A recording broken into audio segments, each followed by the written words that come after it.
I love. Okay. We'll do it live. Okay. No. We'll do it live. Fuck it.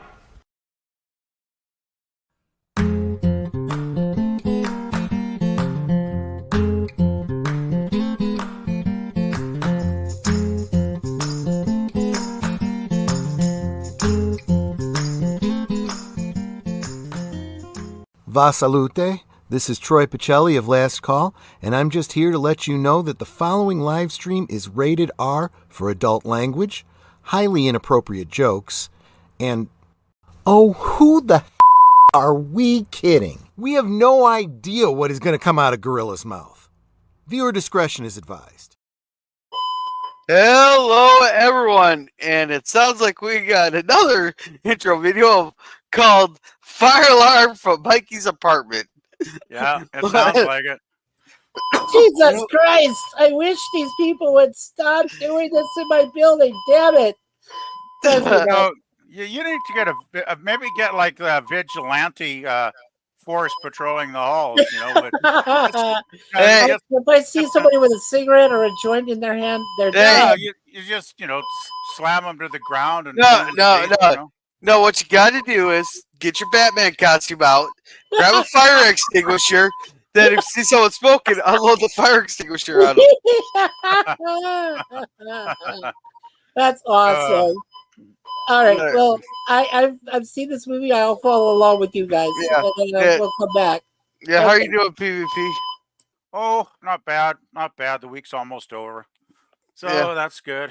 So yeah, less stress. I got that wasp thing on the balcony all out of the way now, so that's all good and done. So yeah, I'm a happy camper tonight. Hey, what you should have gotten was one of those salt shotguns there.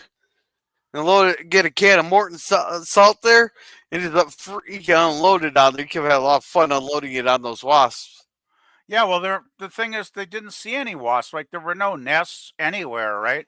So it's the balcony above, I think, that had the problem, because they just saw a couple wasps going up in a crack in the corner of the fourth floor balcony above me, right? So they weren't even going into my balcony. Yeah. And hey there, Daniel. How about you doing? Oh, I'm doing. Just wait. I'm just waiting for my insurance to clear so I can get my new car. Yeah. So you got to wait a while for that, Gorilla? I don't know. They just took the car today. Yeah. Yeah, I saw the video. That was kind of sad. But you only had that car, what, about 5 months or something? 16. No, 14 months. That long? Oh, wow. Yeah, I got it last year. Oh, but geez. we ready to get started so I can go grab my food out of the oven? Yeah.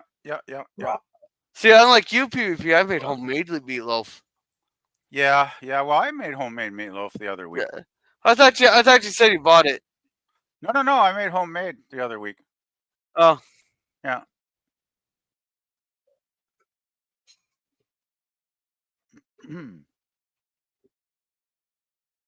Oh.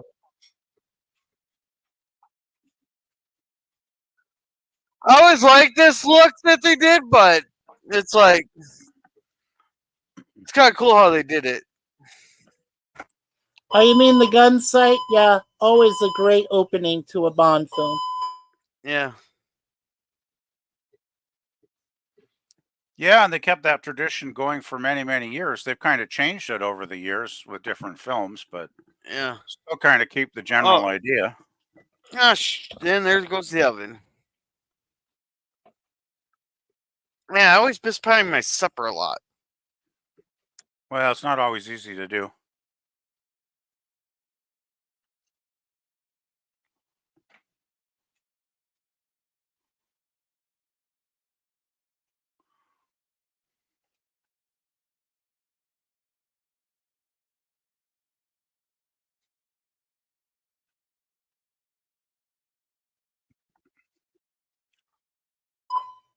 That has always been cool, the seagull with the mask. See who with the mask? Bond disguises himself with a seagull on top of his swimming mask. Okay. It's always funny.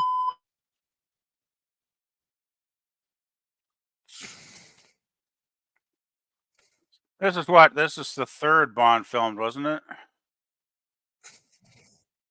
Yeah, because we Yeah. reviewed the first Yeah, two, then third I one, said, so good. but then I was like, I can't do that on Saturdays because I get too busy on Saturdays.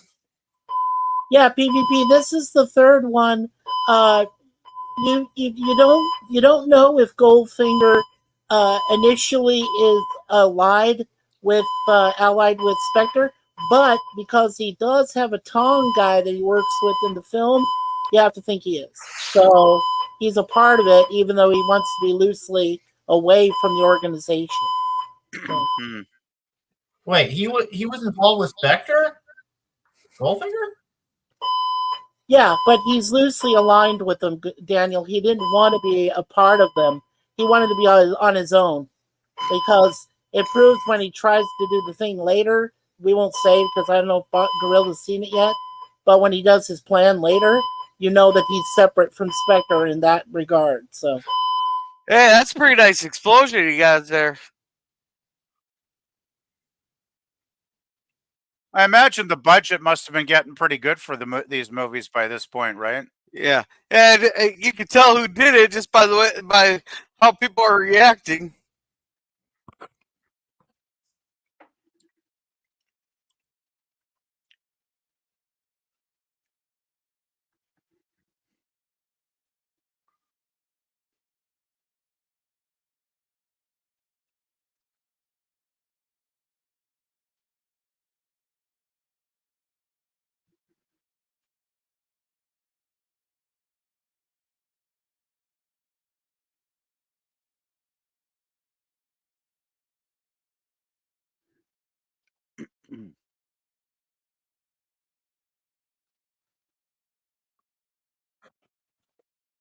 Yeah.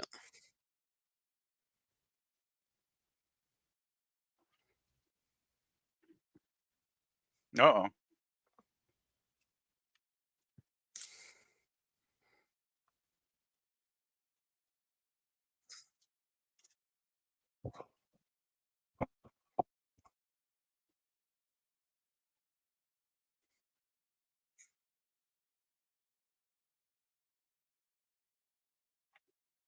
Yeah. Yeah. Oi.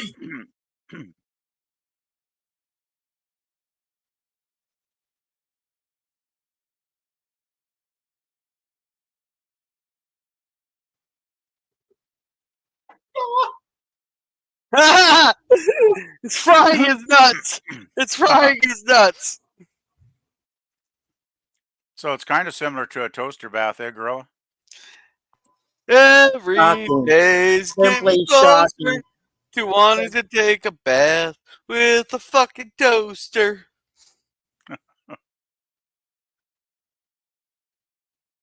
Mm. Hey, Suzanne, how's it going? Hey, Suzanne. Here comes one of the greatest theme songs in movie history. Accompanied with a fire alarm. I know. I love this theme song. It's so good. Uh-oh. Did you guys lose sound? I got it. Yeah, it is one of the better theme songs of the entire Bond franchise, I think. Oh, maybe I don't have it. Uh-oh. Looks like I gotta refresh. Refresh the whole screen as we sit here waiting for the refresh. Na, I don't know what I'm singing, and I don't know why I'm singing, but I guess some people might find it entertaining. There, how's that? Well, it's still a still picture here, but Well, no, but yeah, I'll sing it for you. oh yeah, that was good. I wonder if somebody's going to tune in just about when you started singing, expecting a Goldfinger movie, and getting a serenade instead. There, now I can finally talk again. That's He's good. a man with a Midas touch, a spider's touch. I could sing you the whole thing. There we go. I don't even know what tune I was singing to. It's probably something I picked up in like Sunday school or something. Oh man. Okay, let's reload. Huh. Oh man. Reload. Reload. You reload there, because unloading may at one time may not be enough. Did you hear about that lady who she went to court there because she shot her boyfriend there like 14 times. They're claiming it's self-defense, but like the gun that she no. But the thing is, the gun that she used only held 7 bullets, and she shot him 14 times. So apparently she was so scared that she had to unload then reload. Right.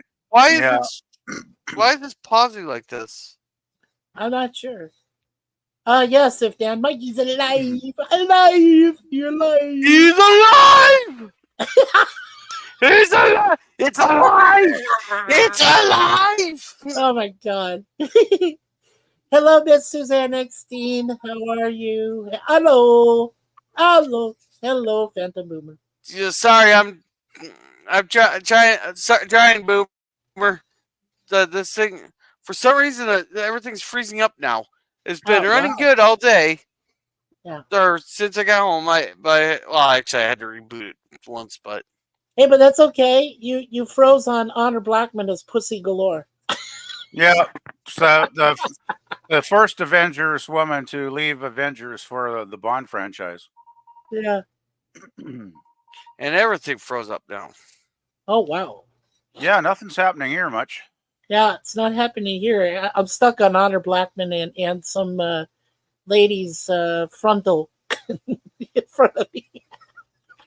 Hey, it could be worse. Yeah, it could be worse. It could be her Or it behind could be better. too. Yeah. Daniel, There we have go. you ever seen Now this it's working. one film? Is it working? Okay, awesome. Yep, good. I love this movie. I love Yeah, this and movie. hey, sit down. Or go. What's all that noise? Are you guys torturing cats? Hey! If you've seen what these damn cats done to me all freaking week, you'd be torturing them too. And hey there, sit down. And Boomer goes, hello. And Mikey's alive. He's alive. And the video give you the finger for watching Goldfinger. Here, sit down. This is just for you. There, sit down. Gently extend your arm. Extend your middle Oh, they're not even gonna finger. play now. Gently extend your arm. Extend your middle finger. Oh, it's not even man. playing. It's not even playing. Oh man, it stopped already. It stopped again. No, I'm talking about the. Oh, the movie. Yeah. No, yeah. it's gonna play a clip just for sit down. Oh, and that stopped? Okay. That's not even playing. Gently extend your arm. I don't know why. Well, I think you might get the gist. Let's see. So I must be the anonymous owl. And No. PvP, you must be the anonymous hippo. I can Yeah. only imagine. Yeah, Yeah. it always puts me as the hippo. Yeah. Here now. What the fuck? Okay, Yeah, now this- the movie is moving. It's not moving here. It's going a little. I'm gonna find a different site. Yeah, this is pretty bad tonight, Gorilla. Okay.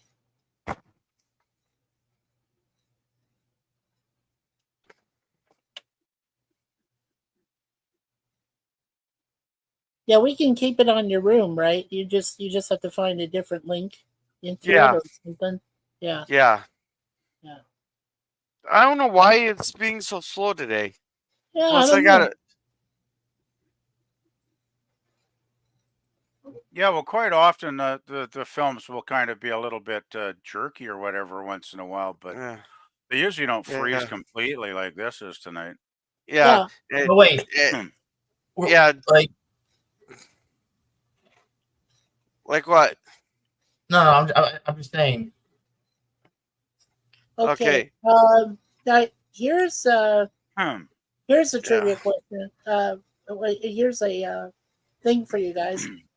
Martin Benson, who's in there, as you can see in the listing of the credits. Oh no! Actually, he was the one that changed his gender to Martine, and he was later on in what was that? He had a wig on, and whoa!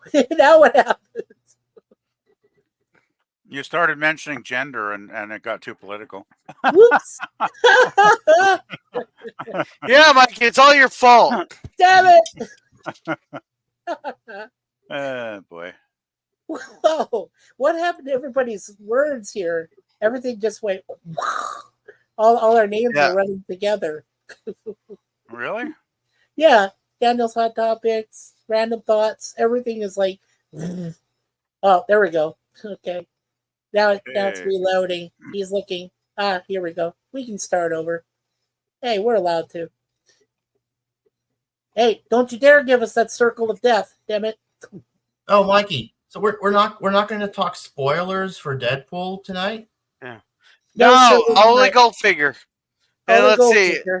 And Boomer says they're all overdubbed all the Kurt Frank dialogue because his accent was so thick. The English speakers could not understand him. Well, that sucks. And since as a man girl, you really got figured tonight. Yeah. Now, hopefully this will play now for you. Sit down. Gently extend your arm. Extend your middle finger. Very good.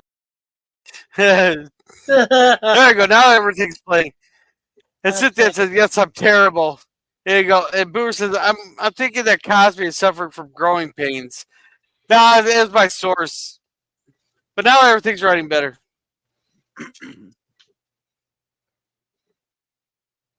And of course, back then, the continuity girl, Constance Willis, that is now considered the negative cutter later on. And then when everything went to digital, it becomes the digital colorist. So that's how much it progressed. It went from continuity to negative cutter to digital colorist.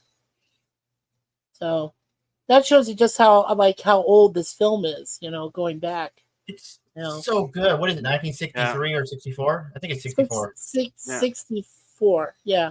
It's so good. I mean, the new crap today doesn't hold a candle to the old Bond movies. I agree. This is a 60-year-old anniversary of this film, which I'm glad you're playing, Gorilla. But I tell you, it holds up well. I mean, and we have, we have every Bond film except for Never Say Never Again. That's the only one we're missing right now because it's considered canon. So, yeah, it's the only one we're missing. Yeah, this is all great. I wish Sean Connery was still alive to see this anniversary. But don't forget, call him Sir Sean. He became the Sir Sean of the Royal. Yes, he became of the British Empire. So yes, you always say Sir Sean Connery to give him proper respect. And they're in Miami Beach. And I really love the music of this, where it goes. Da, da, da, da, da, da, da, da, da, da. Well, it is John Barry's music once again. Oh yeah, but he's genius. He is so good. He always wrote good music. Yeah. Yeah. I wonder if it's been 60 years, but I wonder if they have any of this is still in place, like people swimming and you can watch them underwater, or the ice skating rink, or I think all that's pretty gone by now. Probably a good chance it's been redeveloped, I would think. I would totally think so, yeah. Because they probably put in bigger hotels with more rooms by now. Yeah. Yeah. And hey, Germ. Hey, Germ. Hey, Germ. Hey, her top was falling off. It is not. It was too. The gal that was swimming, she had one strap that was so loose as waving and it's falling off her shoulder. Yeah, but come on, it's James Bond. They're not going to show them totally nude, except for that one scene I'm not going to say yet. I couldn't see it. I couldn't see it because it was frozen here. Darn. Yeah, it was frozen low. Others dink. Now you would never see him do it today. This would never work. It would never happen. What do you think about the guy who played Felix in this movie? Hey, Hey, I Um, want my equal representation though. If I have to see him topless, I want to see a woman topless. you Where's my will. equal representation? You will. You will.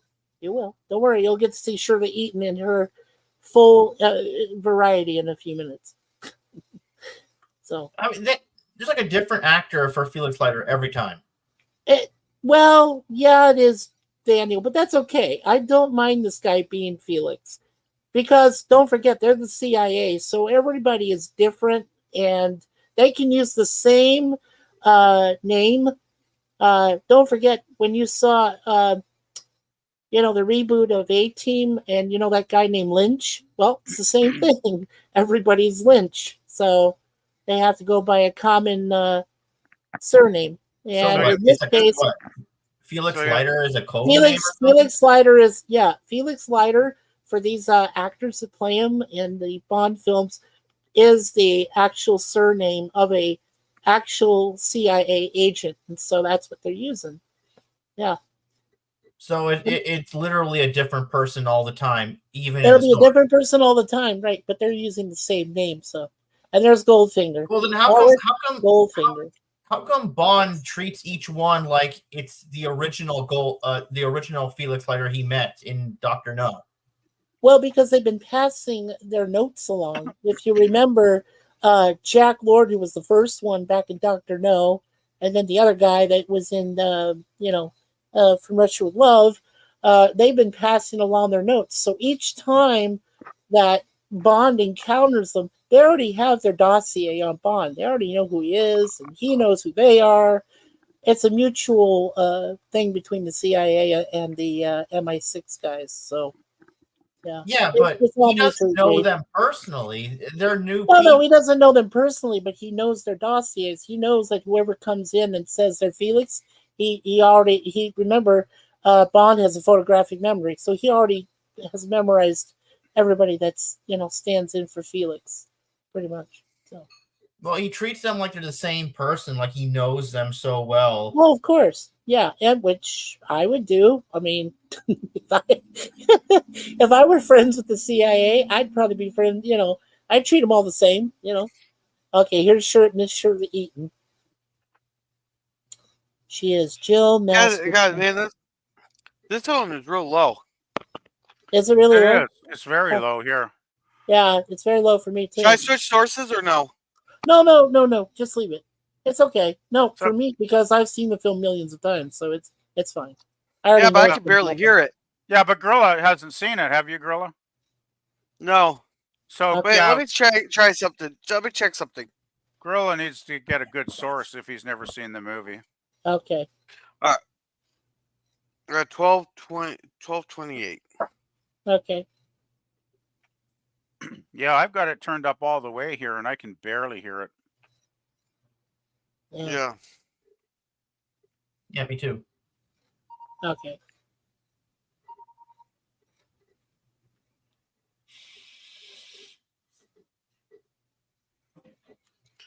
Like, I like this website here, but it's just low. Yeah, it's just very low volume, right? And there's no settings on the website, I suppose, to adjust. I'm just taking a wild guess. No. Hmm. I'm gonna find a different site, but we'll keep it on this for now. Okay. Okay. All right.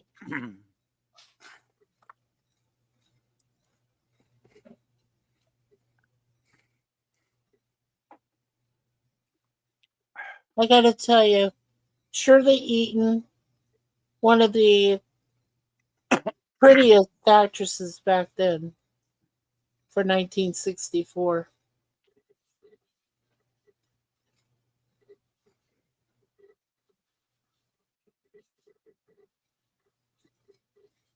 I highly doubt the Miami Beach Police would be happy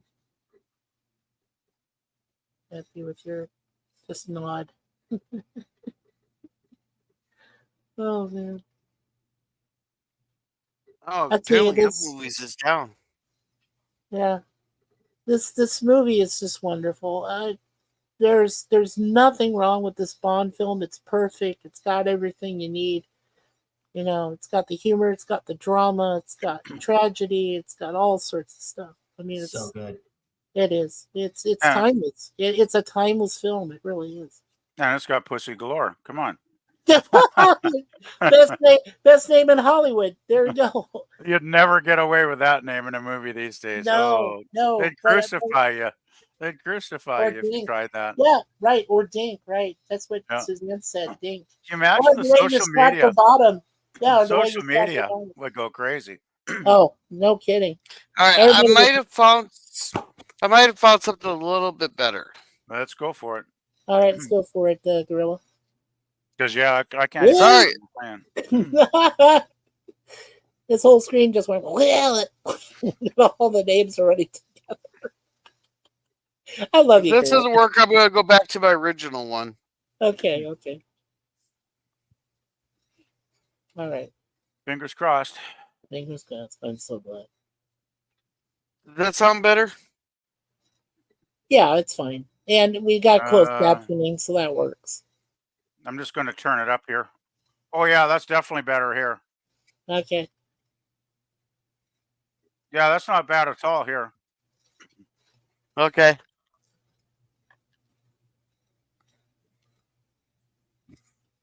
Though the picture's kind of frozen a bit, but oh well. That's all right. Yeah, the All sound right. the sound's much better though. Much You know, louder. Bond has a lot of respect for a lot of women. How does he not have STDs? Oh, you mean STDs back then? They really didn't give a crap. It was obvious. Yeah, but it doesn't matter if they don't give a crap. Like, what if they get sick, you know, and like No. diseases Daniel- don't care if you don't give a Daniel, crap. it's a fantasy spy franchise. They really didn't think about the complications of AIDS or anything like that, even when they Well, got into it later on. So There was no such thing as AIDS back in 1964. right, That exactly. didn't happen until the 80s. Basically, back then, your main STDs would have been gonorrhea and syphilis, which at the time I believe would have been easily treatable with penicillin, antibiotic shot in the ass or whatever, and Bond would probably be back on his feet in a couple of weeks, you know, banging more women. So you know, and besides, he's a highly paid government espionage agent, so they're going to give him the best medical care, right? Yeah, So, exactly. Yeah. Well, plus he said that the champagne lost its chill, and he says that's like the listening to the Beatles with earmuffs. Yeah, really, yeah. Oh man, Oh, the Beatles were big in '64. they were. Yeah. Oh, I love this judo chop by Harold Sakata. Oh yeah, Odd Job, one of the Love best that. villains. Yeah, I love Did that he guy. kill him? Did he Love kill that. him? No. He just knocked him out, Daniel. No, just a quick judo chop to his neck, just to his spine, just to kind of. It just knocked him out for a few minutes. Come on, Bond is strong. He can handle a judo chop. That was Bond. Yeah. Bond got knocked out. Yeah, that would have compromised the film if Bond died this early. Here you go. Here's your nudity scene coming up there. Oh, here we go. You sure it's actual nudity? I bet it's not real nudity. Well, she's covered in full gold paint, so I mean real gold stuff. But you know, the gold paint scene. Okay, I remember this. There she is. Yeah, but she's not showing her boobs. Oh yeah, she's not. But you notice how that pillow is subtly hiding her buttocks. By the way, if you notice that. Of course, yeah. Maggie, you lied to me. I did not. She's completely nude. Come on, stop. She is covered up, but they wanted to cover up certain parts. Come on. How do you think Odd Job? Do you think he knocked her out before he did it, or do you think she? No. He strangled her, and then they painted her in gold paint. And they did her entire body, so she died of asphyxiation. They'll tell you that in M's office when they get back to that. Yeah. I remember that. Didn't the actress actually have health problems with the gold paint? Well, Shirley Eaton said that it gave her hives, and I did a behind the scene. I researched all that. Said it gave her hives. Said it kind of like made her itch. So they had her there for as long as they could, and and then that was it. It did take a couple of takes, and I think she was Yeah. irritated with Sean that it did that. So, Well, I can imagine back in '64, that kind of paint might have had some toxic elements to it, so I could see yeah, that. exactly. Oh, shoot, we had a bunch of things here. And Boomer said, "Germ, and welcome, Captain Judge Fitty. Sorry, I didn't see these here. I can't join tonight. Got stuff to do. Have a good night. You have a good one there. And hey, Bill, how's it going? We got the links at the top there if you want to watch along. I'll put the Yeah, link Outlaw to Bill. Cosby right back Hi, in. Outlaw Bill. Hey, it's good to see you, Germ. He's a, there's the link for Cosby again. Yeah.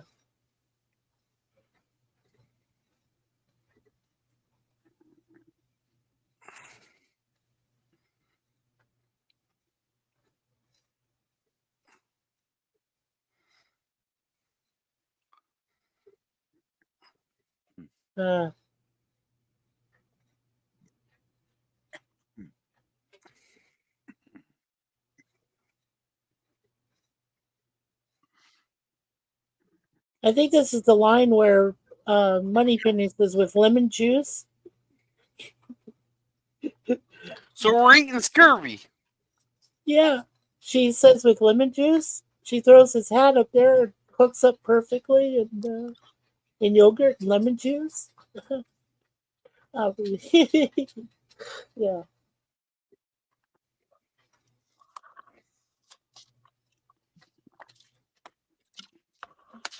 He's dining with me. You know, Moneypenny must be one of the most frustrated female characters in the history of cinema. Sexually frustrated. Because all she does is pine after this James Bond for 50 years or however long it is she's in the movies before she finally expires, the original actress. Like, man, talk about a frustrating character arc, Yeah, and then they what they did was they brought Lois Maxwell's daughter, right? She's the later on in Die Another Day, she's the stewardess that Oh, I didn't see and that you hear one the yet. background, and you hear the background music is London Calling by the Clash, and it's That's a good perfect. choice. Yeah, and it's a perfect background for it too. Right on. Yeah. Look forward to that one. Yeah, that's the last one with Pierce Brosnan. It's I pretty gotta good. say, Pussy Galore is a way better Bond woman than the one from Russia with Love or Ursula Andress from Doctor No. Yeah, I have to say yeah. that Honor Blackman, as an Avenger, taking over Emma Peel's spot wasn't too bad. No. We all love. You got it backwards. Oh, I do. Okay. Yeah. Kathy Gale by Honor Blackman was in the second and third series. Diana came in series 4 and 5 as Emma. Oh, okay. So Honor came before. Honor came Diana before. was. Honor was the first female partner of Steed's because the first season had Dr. David Keel. A male partner with Steed. Yeah, which didn't work, and they wanted to have a female. Yeah, it was when when Honor Blackman came in season 2, the series really started to take off at that point.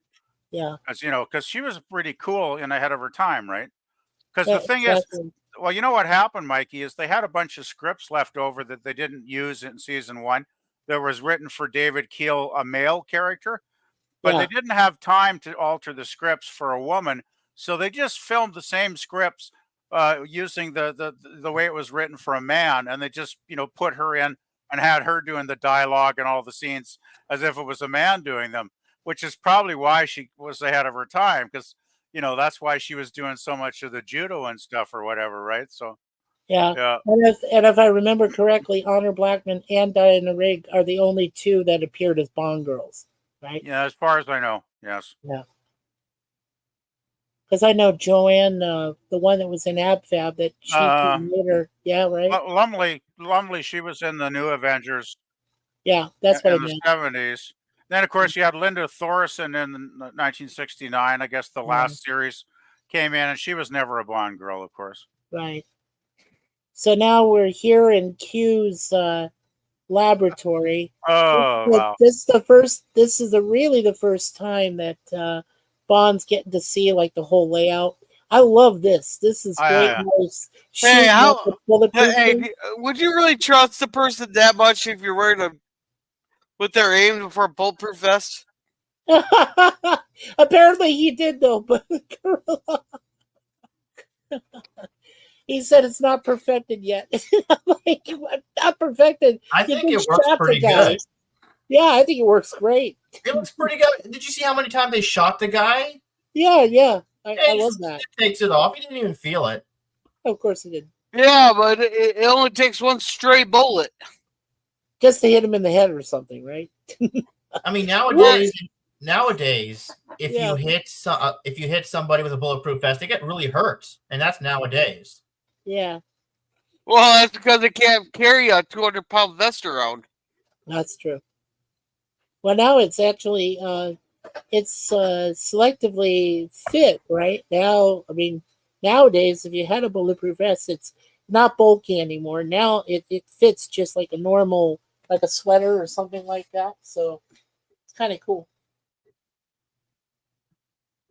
Yeah, I was always wondering when I saw this scene. I was like, if they had that kind of technology back then, why don't they have it anymore now? Well, because this is a James Bond movie.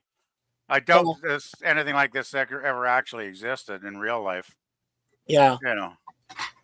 Well, the one thing that did exist, PvP later on, was the Homer. Yeah, the Homer it's modified now, but that early Homer was true. That was a true device that both the CIA and the MI6 used. So. Oh, okay. Well, I'm sure some things did come to pass, but Oh yeah. I mean, like James's car is pretty amazing. Yeah, and later I on, don't- and later on, as we do these films, don't forget that little push button that would do the ejector seat. Because Yeah, because but yeah, didn't he show the ejector seat button there just now though? Like, yeah, he just showed it. Yeah, yeah, is it in this film? Does he use it in this it film? is. Oh I yes, forgot now. uses it. Yes, It does. uses it in Okay. this film, and in the Daniel Craig film, Skyfall with the female Dame Judi Dench. He says she goes, "Oh, go ahead and use it and eject me." You know, Yeah. because he said to her, "Are you going to be like this the whole drive? You know, to Scotland?" And That was very cool the way they brought the car back in Skyfall. I thought that was really awesome. Yeah, I can't wait. Yeah, till we get to that movie. Yeah, It's gonna be so Skyfall is good. by far my favorite of the Daniel Craig films. I definitely agree. It was Yeah. a really good movie. It was good. Oh, that's his caddy. Now, come on. Here's the thing. We know. Okay, so Gorilla. Just a little spoiler. Auric Goldfinger owns this golf course. But now, come on. Would you use a Korean guy like Odd Job to be your caddy? The man doesn't even. I mean, all he knows is how to fight and do all this stuff. But come on, he's not a caddy by any stretch, and I wouldn't even use him. There'd be no way I'd use this So guy. is Oddjob like the toughest enforcer so far? Well, up to this point, yes, because Red Grant, we knew him from the second one, played by Robert Shaw, great role. But Red Grant was supposed to be the best that Spectre could deliver. In this one, like I said, Auric Goldfinger is loosely connected with Spectre, even though he wants to go out on his own accord, his own reconnaissance and do his own thing. So when he does that, that's his first mistake. And, and then of course he does have, Odd Job as his best man, his number one henchman. So Yeah, because when I was a kid, I was always wondering who was tougher. Like, okay, like the first enforcer in Dr. No, you got the 3 blind mice and the driver, which they're weak sauce. They would easily be crushed by Odd Job. Right. I would say, I would tell you, Daniel, I would say it's between Odd Job and Richard Kiel played Jaws. Yeah. And that's it. Those two in a battle royale. Yeah, that would be cool. What was that guy called again? The doctor that was shot by Bond in the Jamaican house. Remember him? Oh yeah. Puss Fella. You mean that No, guy? no, not that guy. It was a guy who he was shot in the. Remember the guy who tried to shoot Bond in bed? Oh, you mean that guy? That was probably his number one man. That was Professor Dent. Yeah, Professor Dent. Dent would be crushed. Yeah, Dent would be crushed. The 3 blind mice would be crushed. The driver would be crushed. And really, if you think about it, Dr. No himself was pretty much the head honcho, and he had that, hand that could crush things. So I mean, here we go. I just want Gorilla to watch this. How he pulls a fast one on him in the golf course. Yeah, well, at least Gorilla's got the subtitles on, so you can follow the dialogue here. That's true. Yeah. That's true. It is a really good film, Gorilla. I'm glad that you're continuing the series because there's some really good films. But do you think Red Grant could stand up to Oddjob? No. Red Grant would die. I'm sorry. Oddjob would destroy him. He was giving James Bond a hard time. Remember that? Yeah. Oh, look at that. Wow. Right. If he was giving James Bond a hard time, he would definitely give Oddjob a hard time, wouldn't he? I'll tell you this much. If it was a battle between Oddjob and Red Grant, I'd give it to Oddjob. Yeah. In the end, he would kill Red Grant. All right. Yes. Just a sec. Jim's landscaping. Welcome. He goes, hello. Hello. It's funny how Judy was bitching about how uncomfortable the Aston Martin was. Yeah. Did you know that Goldfinger, that's not his real voice? They had to dub him. Yeah, Boomer was saying, no. Who was that? I was saying that earlier. I think it was Boomer. Yeah, Fröbe. Gert Fröbe. Gert Fröbe. Then, he was in Chitty Chitty Bang Bang as the king of that mystical kingdom that they flew the car over to. Yeah. And Boomer says, damn it, Jim. Then Jim says, damn it, Boomer. And Boomer says, Tasha Wuki Isaka, better known as Harold Sakata, was an American Olympic weightlifter, professional wrestler, and film actor of Japanese descent. Cool. Yeah, Toshiyuki Sakata, right? But he wanted to use an American first name. So that's why he dubbed himself as Harold Sakata. Yeah, he was really good. He was a great. He's actually from Hawaii originally, so he did all the weightlifting, wrestling. He did. He was in there with the big guys. The sumo, stuff. Yeah, he did that. Is that a picture of the guy playing Oddjob here in the private? Yeah, private maybe. chat. Yeah. Maybe. Yeah. And Jim says, new puppy video coming soon. And yeah, so you see the photo on Cosby. Thank you for that, Boomer. Yeah, thank you, Boomer. So did he win medals at the Olympic Games or something? Yep. Yeah, I guess he did. Yes, I believe so. He's got quite a physique there. Boy, those are pretty good sized muscles. Oh, yeah. Well, wait till you see what he does with a tennis ball. It's pretty simple. I mean, but tennis ball, what am I saying? Golf ball. Well, he could crush those too. I got to say, I've never tried either one, but I had no real reason to. So, So Mike, you're saying that he liked to crush balls, huh? He did. Oh no! I did walk into that one. Thanks. Yeah. So what did that make him? There, what do they call those ladies that sit there and crush men's balls because they like it? Ball crushers? Well, ball whackers. There's a special term for it. Dominatrix? No, not quite. That's a whole different thing. Oh,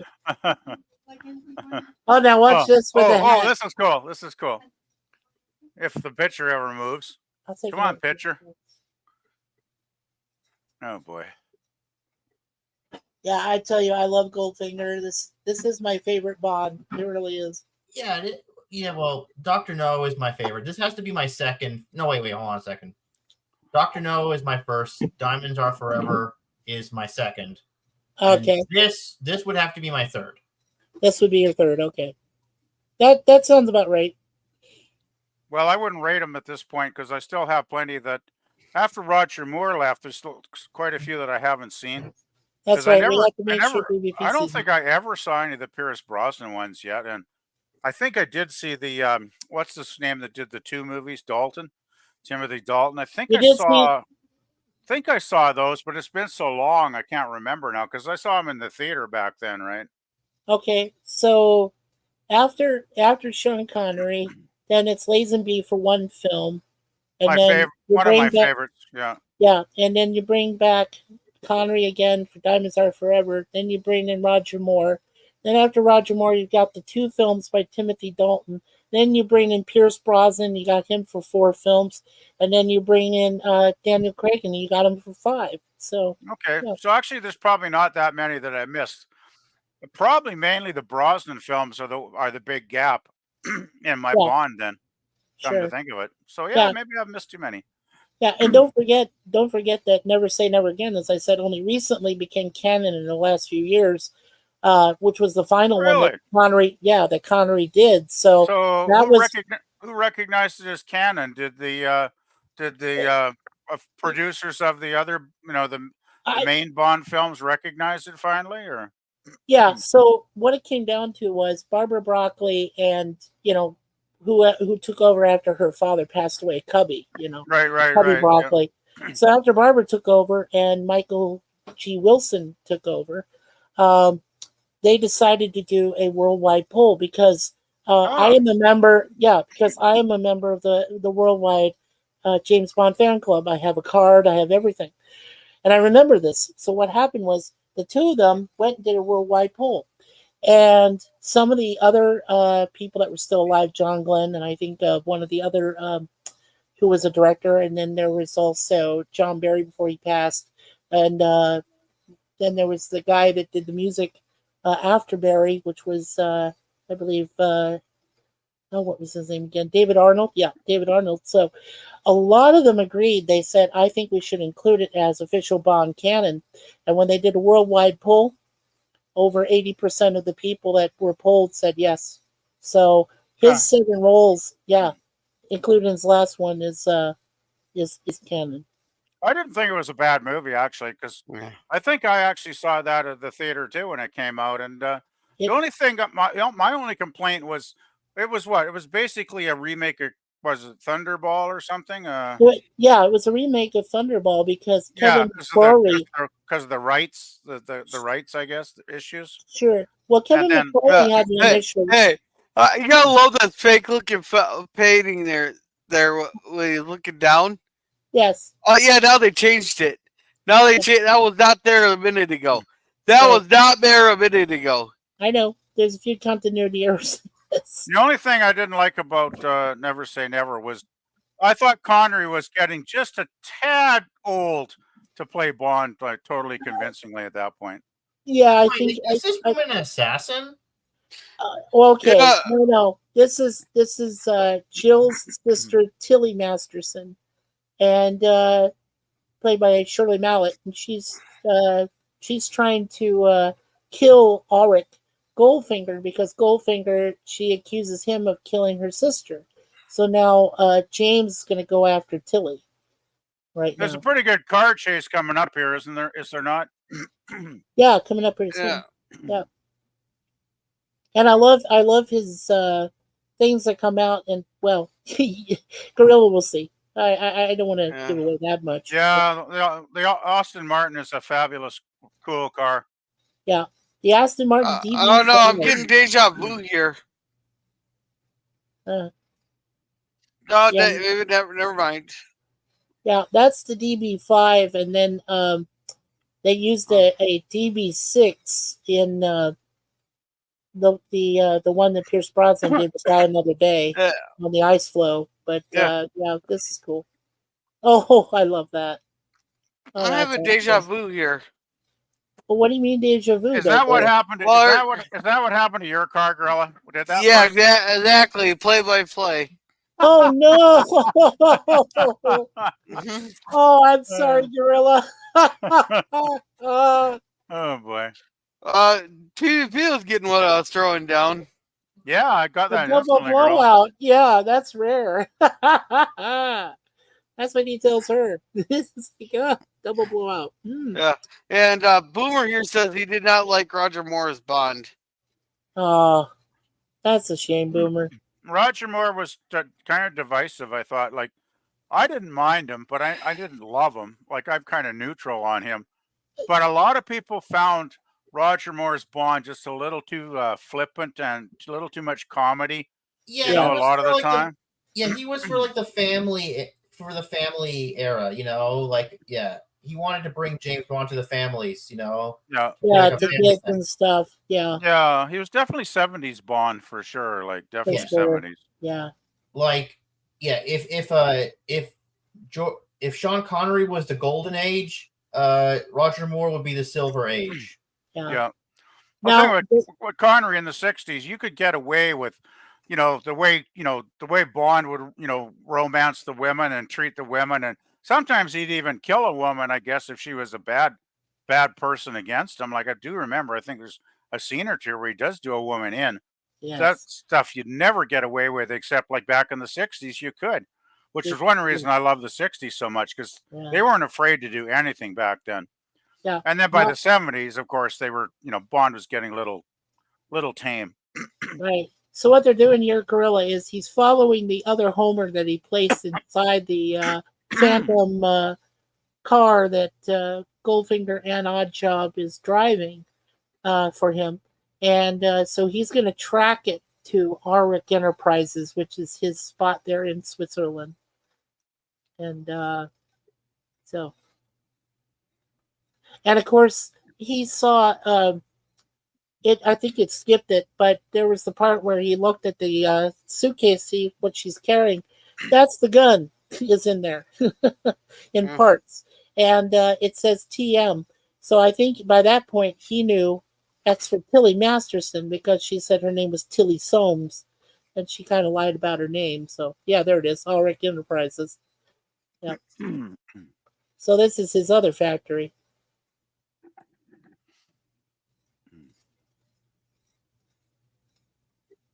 Yeah, this is cool.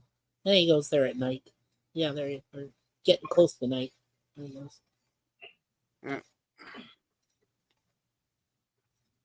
You know what I love about movies like this, though, is they don't have enormous special effects. I mean, sure, they have an explosion or a car chase or whatever, but they don't have a lot of special effects. They don't have, thank God, they didn't have CGI back then. Anything they did was practical, right? In camera stuff. Everything was done practically, yeah. And they It wasn't relied. too visual, but very, very crude visual stuff, PvP. Well, the thing is, they didn't need anything too fancy because they relied on the quality of the writing. They relied on a good, solid story, top quality dialogue, a good, solid cast of, capable actors that they put together for the movie. Great film score, by the guys doing the music, etc. Good cameraman, great directors. I mean, they just got quality people all around, and they didn't have to do anything, too flashy to make a good movie back then, Which is what I love about films like this. They're kind of beautiful in their simplicity in a way, but they just are so damn good. They work so well, Okay, so here in the factory, what's he doing is he's explaining to the Tong guy. That's the red Tong Asian guy he's talking to. And what he tells him is that he's made his car completely in gold. That way, he's able to ship it from country to country and make the monetary difference. And if it costs more, like they said in Pakistan, as opposed to England, he makes that up. He gets that money, so he's able to smuggle his vehicle easily by and then melting down the gold from the vehicle. So his you're his saying vehicle is basically 18 it's karat totally gold. the vehicle's completely made out of solid gold. Exactly. Now, would that not be very, very heavy? Like, would that not be almost so heavy that the car wouldn't move? It'd be heavy, but Yeah. they had a way that they could pack it inside, like, So they didn't drive it anywhere. They just shipped it. But then again, Yeah. shipping cost for something weighing tons, like gold would weigh tons. of course. Wouldn't they say, hey, this isn't a real regular car. This is far too heavy to be an actual real car. There's Yes. something phony going on here. You think the authorities would have figured it out, right? Well, we are talking about I'm being 60s. nitpicky, but still, when I see a little flaw like that, it just grates on my logic, right? Yeah, You know? definitely. You're breaking my back, is what she says. Come on, he's just on top of her for a few And seconds. he's like, darling, if you wanted me to really show you how to break backs, I'll give you a lesson later on back at the hotel. Yeah, I'll take you back with me. Oh God. Yeah, I want him dead. Yeah. And of course, she set off an alarm in their area, but somebody else here around isn't. Yeah. Somebody is a good aim, but they didn't kill you yet. Okay, so yeah, that kind of grated on me too. It's like, well, somebody's shooting around, but obviously they're bad shooters. Yeah, well, I Yeah. always give movies a bit of leeway for not being totally real because they're movies. Yeah. I love this chase scene, Daniel. Don't you? I would- love this through the forest. That's great. I would watch these old movies over the new ones. I would too sometimes. But like I said, because Suzanne's cousin is Daniel Craig, is blood related. I have to say I do enjoy the Daniel Craig films, not just for that reason, but only. But I did like them. I mean, I thought that they had some a different kind of nuance. Oh, that was worse deja vu. Yeah. There you go. Jeez, I don't know. Maybe this film's too traumatic for a girl to be watching tonight.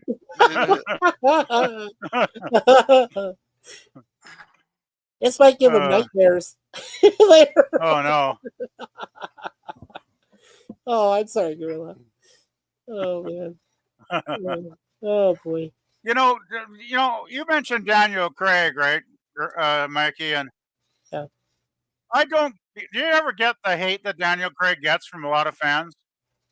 I get it why he got a lot of that hate, but I didn't understand it. No, really I don't. didn't. I've never understood it because I thought most of his movies were good. The only movie of his I didn't care for was the final one, right? Yes. No Time to Die. I thought it was quite too many writers. Too many. It was too disjointed. It felt like 3 or 4 different movies when I Okay. watched it. At the Okay. theater. Oh, me too. Yeah. But I I just still couldn't get enjoyed into it because it's the whole thing Well, is that sorry. Oh, Hey, Jim Okay. says it's 11 p.m. Eastern. Okay. Okay. remember those old ads on the TV? It's 11 p.m. Do you know where your children are? Remember those ads on the TV? Anybody? Yeah. They used to show those every night at 11 o'clock on the TV. Yeah. Back when parents were supposed to be responsible, I guess. Yeah, when they were supposed to put us to bed, right? We Yeah, well, we it'd had be a like, curfew. It's 11 p.m. Do you know where your children are? And it's Uh-huh. like now it'd be like, it's 11 p.m. Who cares where your children are? Yeah, I don't give an F. I don't give a Yeah, fuck where the kids that'd are. be more like it now. Yeah, really, eh? Oh, shit. Yeah, right. Uh-oh. Oh. Yeah, he threw his hat, his bowler hat. That's what they Ouch. called it. a Wait, is bowler. her neck broken? Yes. That well, you saw what it did to that statue head. Yeah. Okay. Oh, well, I guess, yeah. Yeah. So it has a way of breaking her neck. That's what he did. He aimed it right Well, at through least- her neck. Thankfully, 1964, so they couldn't show her being decapitated, which Oh, they no, probably no. would now. If they did No. it now, they would probably. Yeah, but who argued against that was Cubby Broccoli. He said, "I don't want to see her head, decapitated. I just want to see at most," because Saltzman eventually agreed with him. He said, "I'd rather see her neck broken and that way it appears like it was broken and not decapitated. Because if they had took her head off, I think there would have been an uproar. People would have gone nuts. So I think it would have. It could have damaged the franchise to the point of ruining it. Actually, I think sure, could because have. audiences would not have accepted it back then. I really don't. I don't Yeah, think no, they would. Yeah, not. I'm sorry, not that kind of violence, So, I love this grandma. Yeah. Well, the thing is, violence back in these films was often more implied than graphic. I'm sorry. Okay. Oh, Oh, here's where he uses it. hey! Oh darn! I wish this was playing smoothly and I could see the guy flying through the air. I know when he flies. Yeah. Sorry. Oh, hey, No! It's not your fault, Gorilla. It's not yours. I wish it was playing better for you because you've never seen the movie. Oh, it's playing smoothly for me. It's playing smoothly for me. Oh, Okay, good. Okay, good, that's good, good to know. Okay. Okay. Yeah, the rest of us have already seen it, so that's good. As long as you can watch it, that's the main thing. Yeah. I loved how Grandma had that AK-47. Oh, and you want to hear something? That's actually Auric Goldfinger's mom. Really? Yeah, his mom or his grandmother, one of the two. I think Wow. it's probably more of his grandma, but she's German, so she gets to hold up a machine gun and tries to shoot Bond and the car. You know they were supposed to make a Goldfinger video game with Sean Connery. Yeah, they were supposed to, but they didn't, did they? They didn't. I have the Russia with Love video game, and he did say in the special features this is his debut, and basically hinted that they're going to make more, but they never did. Yeah. I was hoping for a Dr. No video game or a Goldfinger video game. Right. And you would think at this point, when his car went into the wall there, you would think that he's not more than knocked out, but it just looks like he's just knocked out. I think he would have been dead. But hey, he's James Bond. He don't die easy, right? So, okay. Actually, so here he is. I don't remember. The only time he died was in the last movie, which is one reason it pissed me off so much. I agree. I mean, how awesome would it have been to play as Bond in Jamaica? If they made a Dr. No video game, that would have been so great. Yeah. Well, no. Now, Daniel, didn't they later on? They put little snippets of each scenario, and they did a James Bond video game with each of those different movies with a snippets from each film. I thought they did do that. I don't think so. Okay. I thought they did. I know they did it with GoldenEye. What year did that game come out? I'm just curious. Well, I know GoldenEye came out soon after the GoldenEye movie, which is the only one I played. But yeah. Yeah, but I'm talking. What was it? The Russia with Love one that you mentioned? I think. I think it came out in 2005. It came out later. Yeah. Okay, that's weird because video games are really popular. I've seen this scene so many times. Not like this particular one, but it's been used a lot. It's like a meme or something, basically, isn't it? It is. Yeah. Here you go. November 1st, 2005. Okay, cool. I'm surprised they didn't make more because video games were popular by then. So, that's weird. And of course, he says, "All my life, I've been in love with its color, its essence." So this is a gold laser. Yeah, it said it can project a spot on the moon. Right. But can it really do that? I don't know. Well, yeah, I think it can. He wouldn't have quoted that unless they got some information from NASA. I think NASA was able to do something similar to that. The lasers never stop traveling until it's stopped by something. But the further it has to travel, the less you can see it. If that makes sense. Yeah, it's like they can shoot to infinity. They keep on going forever. Well, as long as it doesn't have anything obstructing it. That's what Gorilla said. Yeah.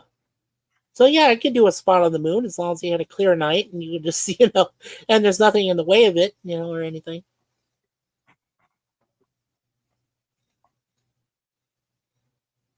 Yeah.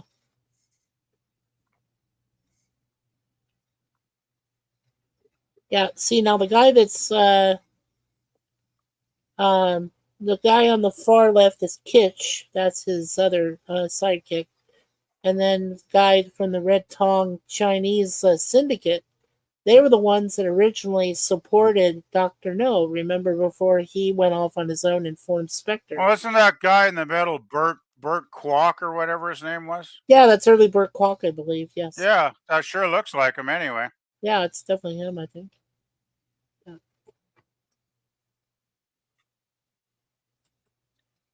Beth is one of Bond's biggest Yeah. fears happening right now. Yeah. Hey, Teague. And Hey, they're Hefe, getting. what's going on? Yeah, we're just watching bro. Goldfinger. Yeah, we're just watching Bond about to get his balls burned off, but he lucked out. Yeah. The- And, the music Boomer's- for this part is great. I love the laser beam song. Yeah. Laser beam. Yeah, I've seen that so many times, and they're getting Bond ready for a gender assignment surgery. I have the soundtrack. I love this movie. It's a Yeah, classic. you were right. You were right, PvP. That's Burt Kwok, who played Mr. Ling, the red Chinese Tong guy. Yeah. Oh, yes, he was. Hey, right. here's some pussy galore for us here. So Yeah. check this out. This is what's called on point observation. Honor Blackman, who played Pussy Galore, ended out her life as an octogenarian who retired from substance abuse counseling in New York City, passing away in the 20-teens.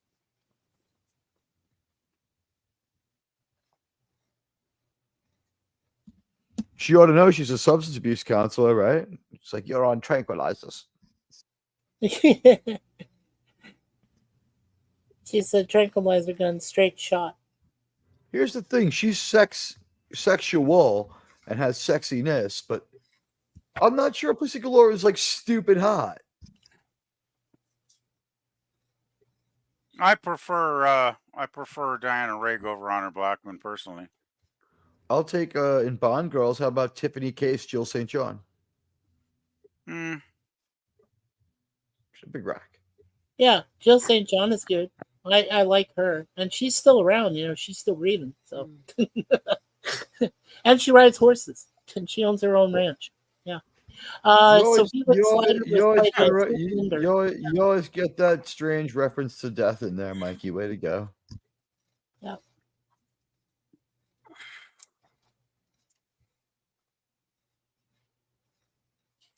Is this strobing a little?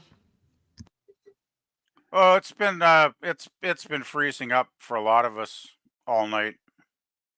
Yeah, I got bad sores. It's not playing great. Gorilla says it's playing fine for him, but the rest of us are having issues. Yeah. So He's just Michael Mellinger private. played Fish, and then we'll come across Martin Benson soon, who became Martine later on. Right? So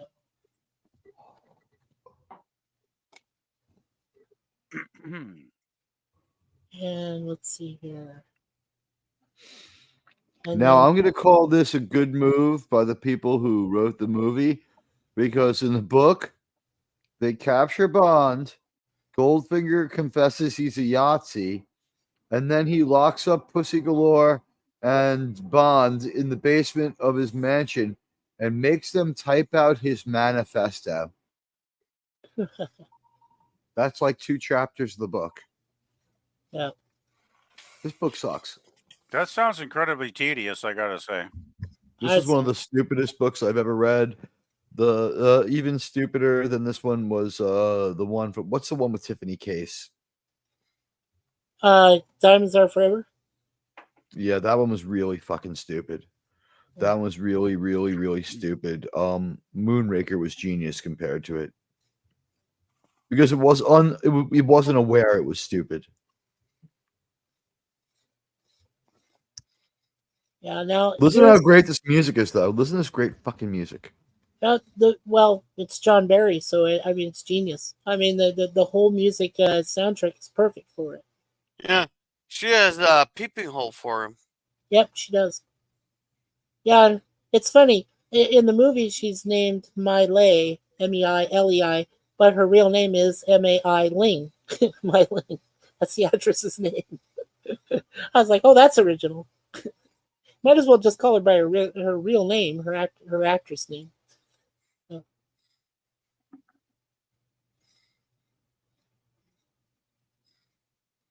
Oh yeah, this is cool. So now he's got the mini Homer he had inside his razor.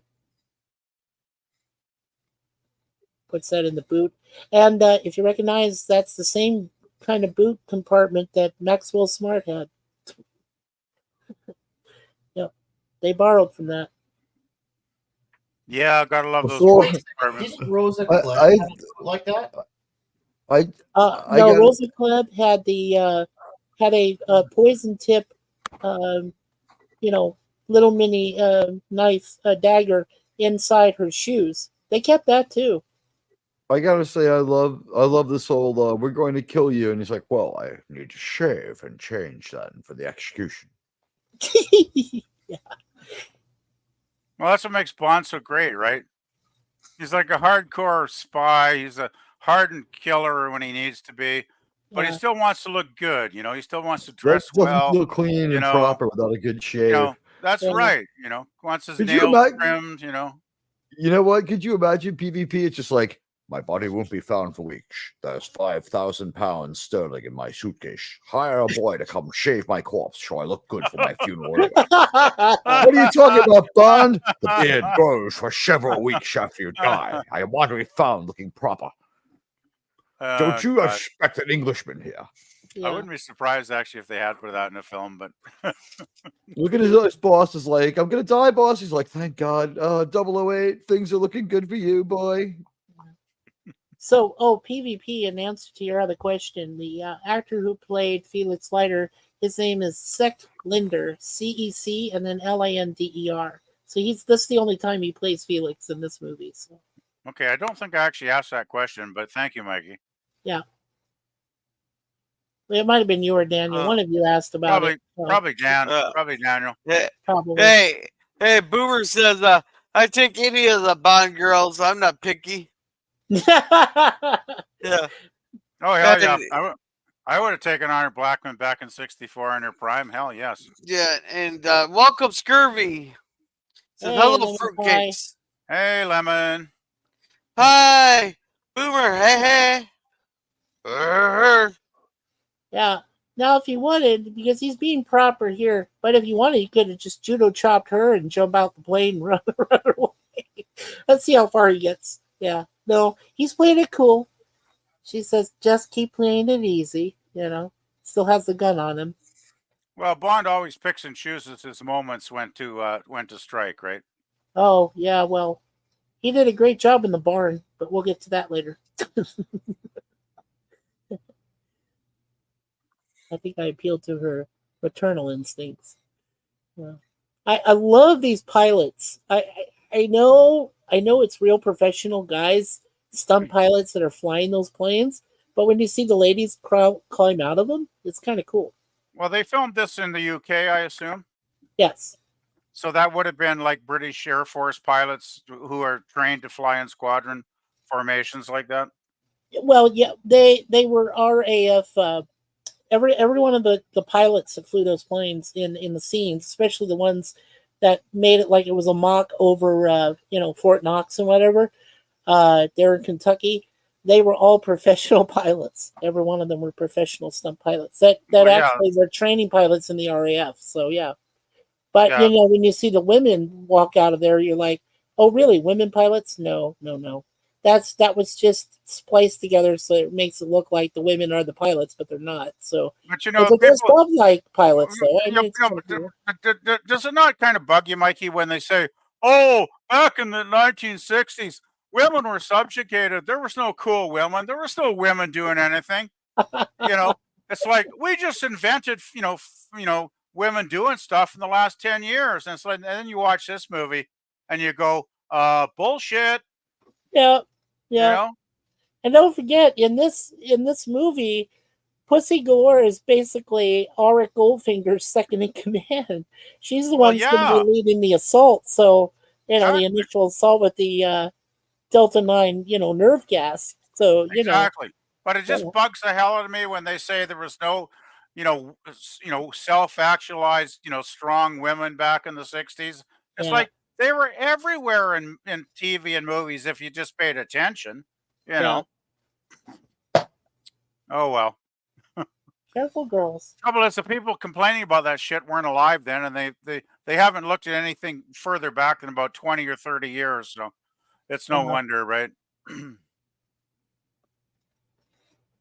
Sorry for grinding my axe, but it kind of annoys me. That's okay.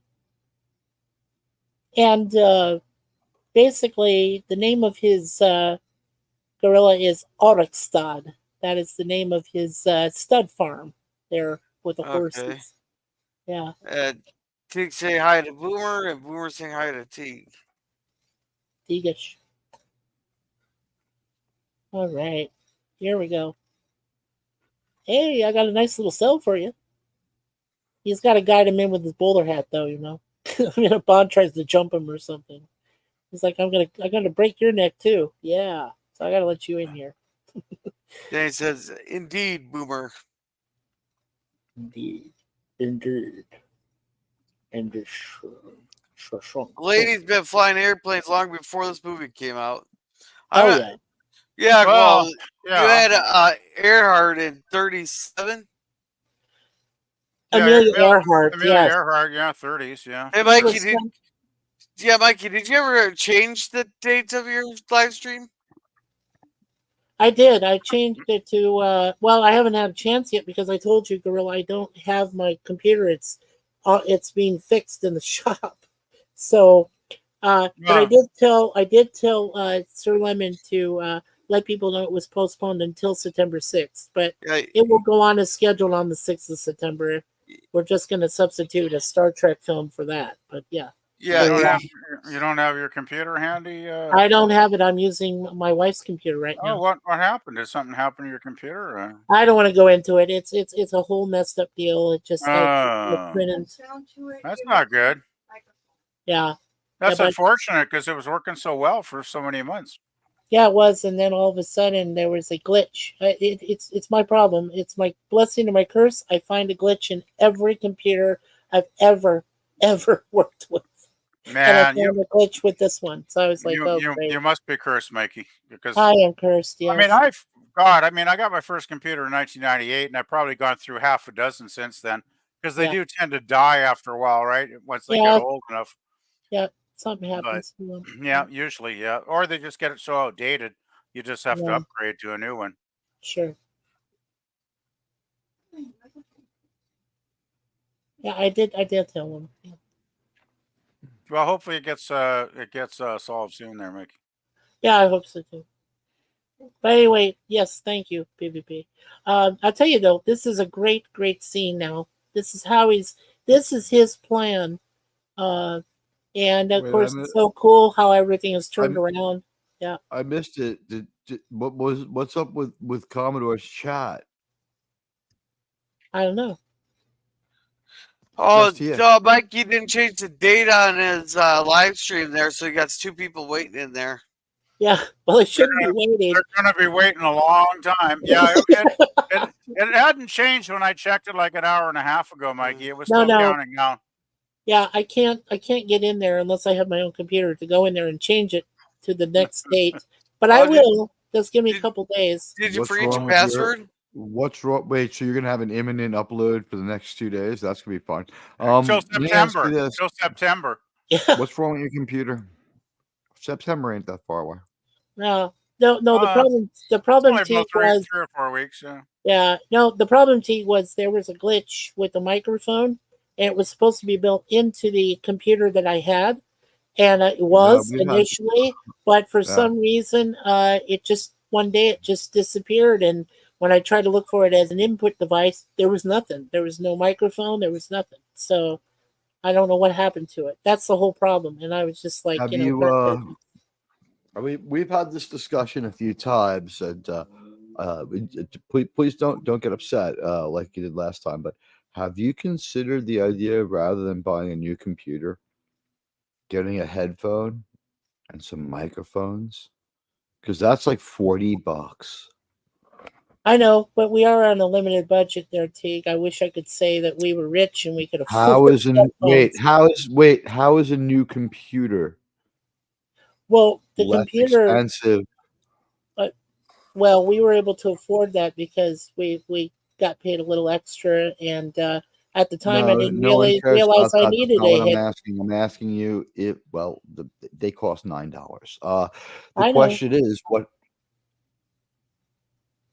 how is spending the money to just get a pair of headphones rather than having the computer be able to produce sound at the moment, get an output device.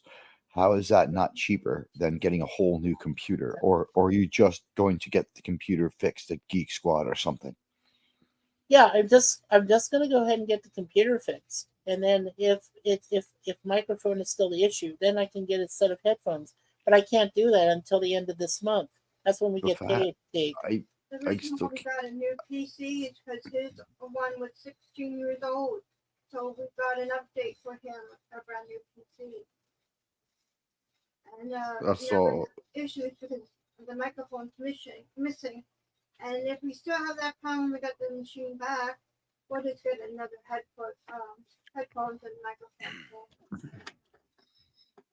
YouTubing without a headphone and microphones is like pretty chaotic for the host. It very is. Yes, I agree. Yeah, I firmly believe in the headset. Like I've got to get a new one because my old one broke about 3 weeks ago. I've got it just taped together because it snapped in half because it's an overpriced, underly designed piece of crap, basically. So I got to go See, buy a here's new headphone. But I here's the wouldn't live without a USB plug-in headset because that works like a charm for me personally. here's the thing. We're like so many dozens of weeks past the point where I introduced that idea, and like Mikey's into his second year now of YouTubing, and he has found that everyone else is simply wrong and the rules just don't apply, and he's just going to go ahead and the $9 is a major obstacle over this couple of years. So yeah, it's the way it is.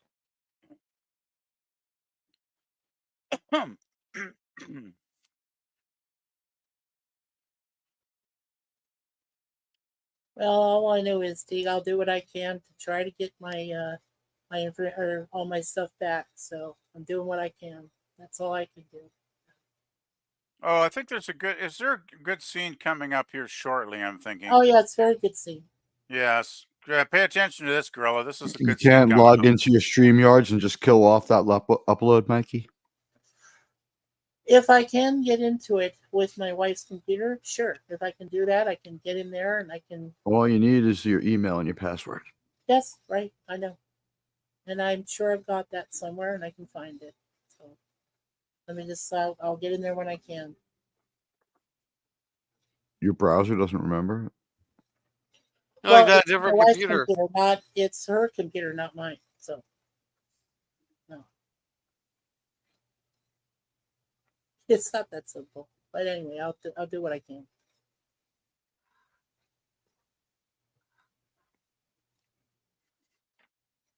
Pretty sure it is. Okay.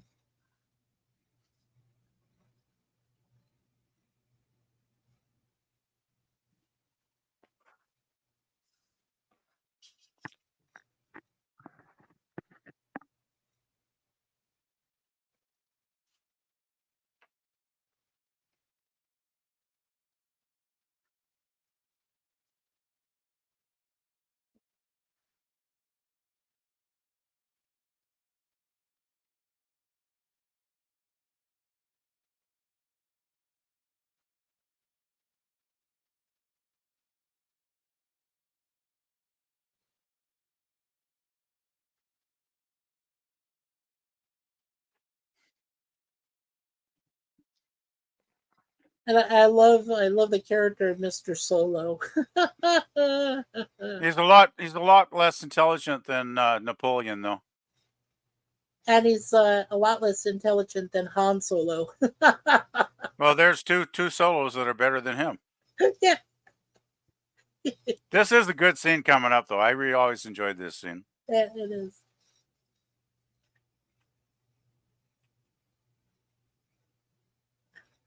Oh man. By the way, I wonder, did anybody at Fort Knox perhaps get a little perturbed that they were giving all these, putting all these ideas in people's heads about breaking into Fort Knox? Like, I'm always wondered about that.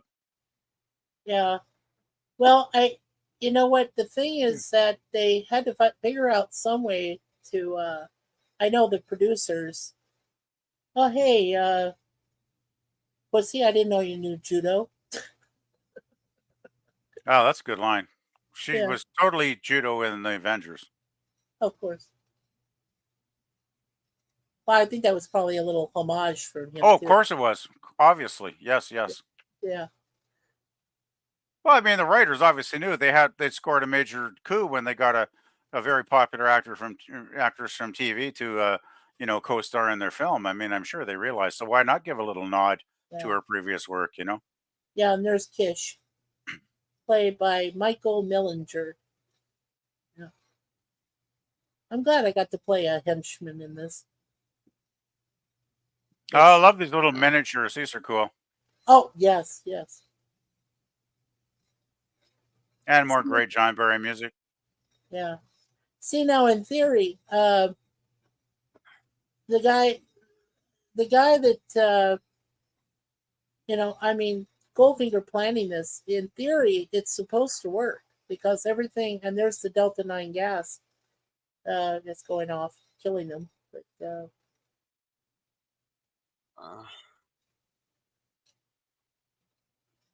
Delta 9 nerve gas. Yeah. It really does exist too. It's in the CDC there in Atlanta, Georgia. It's locked away, but yeah, it does exist. So the lesson here is don't piss off the host of your party. Exactly. Yeah. All right. Shoot, we got a lot of chats here. He goes, "Yep, Admiralty," and Scurry said he put a message in there again. And don't we get to meet Napoleon solo here? not No, quite. no, Not quite tonight. So Not quite Goldfinger killed Napoleon. those guys because he pissed them off? Yeah, Yes. they wouldn't go with his plan, so he eliminated them. Yeah. All right, PvP, you want to read this next one? Okay, just give me a second. I got to flip over to my tabs here. Lemon Pie says, PvP spilled eggnog on his last headset. No, I did not spill eggnog on my last headset. Damn thing snapped.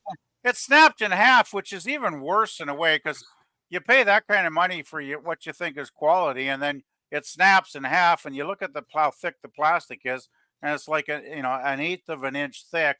And it's like, well, no wonder it's snapped in half because it's so cheap the way they make it. They don't price it cheap though, the buggers. Anyway, enough said. All righty, so let's see. Jim says you always need a backup computer. Use your cell phone.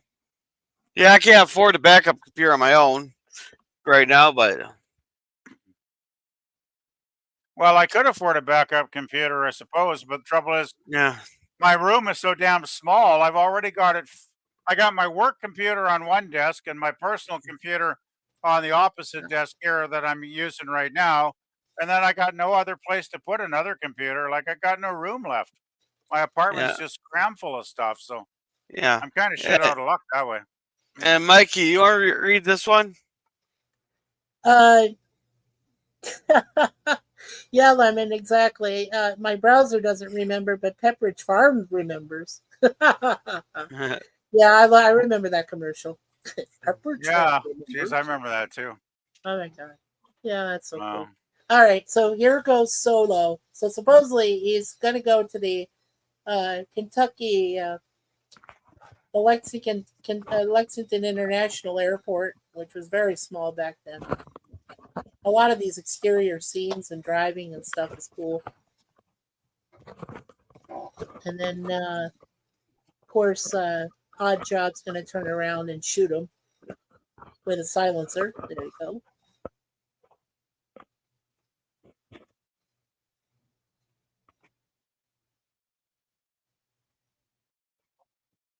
I think by now they must have tortured Bond or figured out that there's a Homer inside the car. So now they're going to do something with it.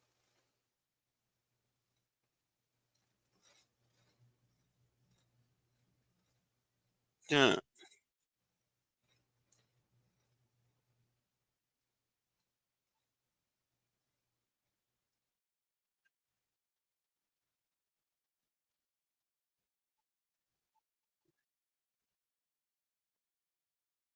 And wouldn't you know it, though, this metal company, of course, Goldfinger owns it.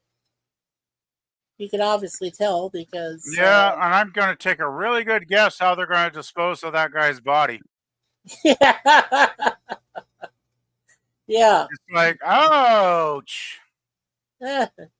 Just think, you get up in the morning, you take a leak, you have a cup of coffee, you comb your hair, you go out for the day to, do your stuff, and then you end up like this.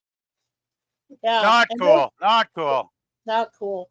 And then don't forget, he's got $1 million in gold there, that he gave him. So now they got to extricate that from the late Mr. Solo. Oh, Yeah, gross. that would be nasty. That would be very nasty. Hey, blood all over that gold. Yeah, You know, it'd be worse though. At least he's dead. If they did this when he was still alive, that would really suck. Yeah, that would have sucked. At least this way, he's not suffering because he's already been shot and he's dead. So yeah, he's not suffering through any of this. Yeah, exactly. Yeah. Like I said, this movie is just awesome. I mean, everything that goes with a perfect film, especially a spy film like this. And look at it. There's some gold in there in that darn wreck. Yep. Yeah, that's pretty cool. And then he finds another vehicle, of course. Odd Job's already, he's planned this up before. They've eliminated people before like this. So he's got it planned out. He already knows. And of course, because the Homer is gone, it's been destroyed. So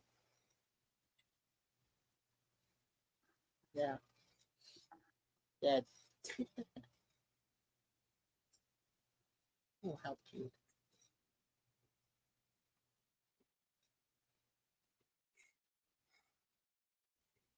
And then Johnny, who is Felix Leiter's, sidekick in the CIA sidekick, is played by Peter Cranwell.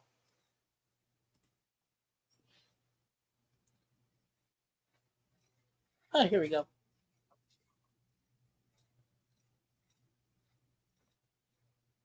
I have to say, I really like this outfit on Honor Blackman. Really, here at the outdoor table they're at.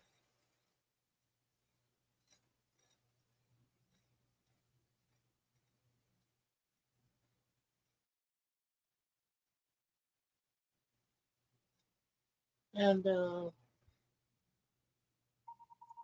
that's a mint julep, obviously.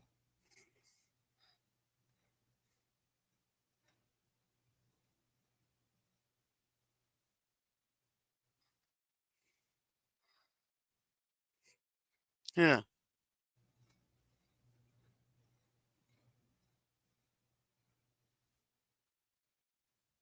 Well, that's not suitable.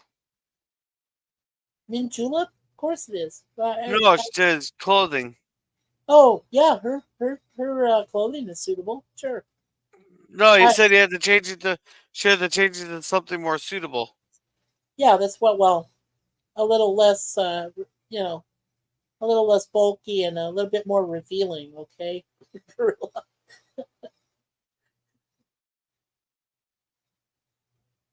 You'll see what she puts on. It's pretty close to revealing, I would say. What is Pussy Galore changing into something nice here? I missed that. Yeah, she changes into something a little more comfortable. Ah. Yeah. A white top and some equestrian pants. I mean, No, well, she changes out of that. Going into the barn. where she's You've seen this wearing movie, like right, a white Tig? top.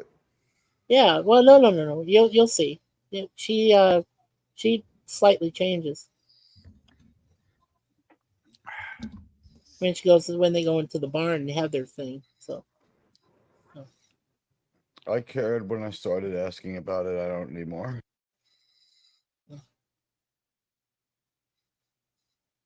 Well, at least they're having a nice sociable drink now. That's very polite. yeah, and of course, Bond being the sophisticated. There's Kish. So Bond being the sophisticated, of course, he says mint julep, yeah, not too sweet, and he knows how to have it. So he knows how to have all these specialty drinks, around the world. I'm guessing Bond has a real good friend tucked away somewhere in the world that runs a fabulous bar and nightclub that has a complete menu of exotic drinks of the world, and he has schooled Bond religiously on every drink known to humankind. I bet he has. So,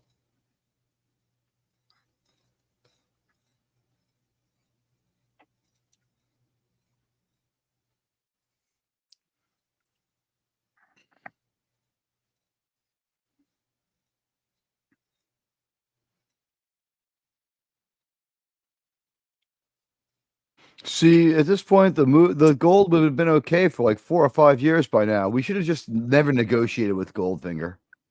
right.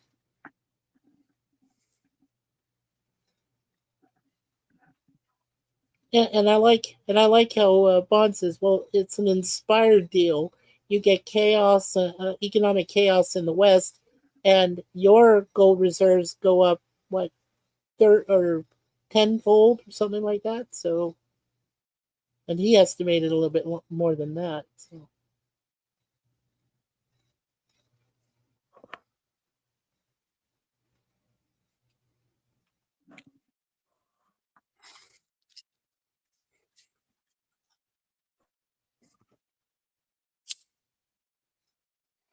And I love how he calls it Operation Grand Slam.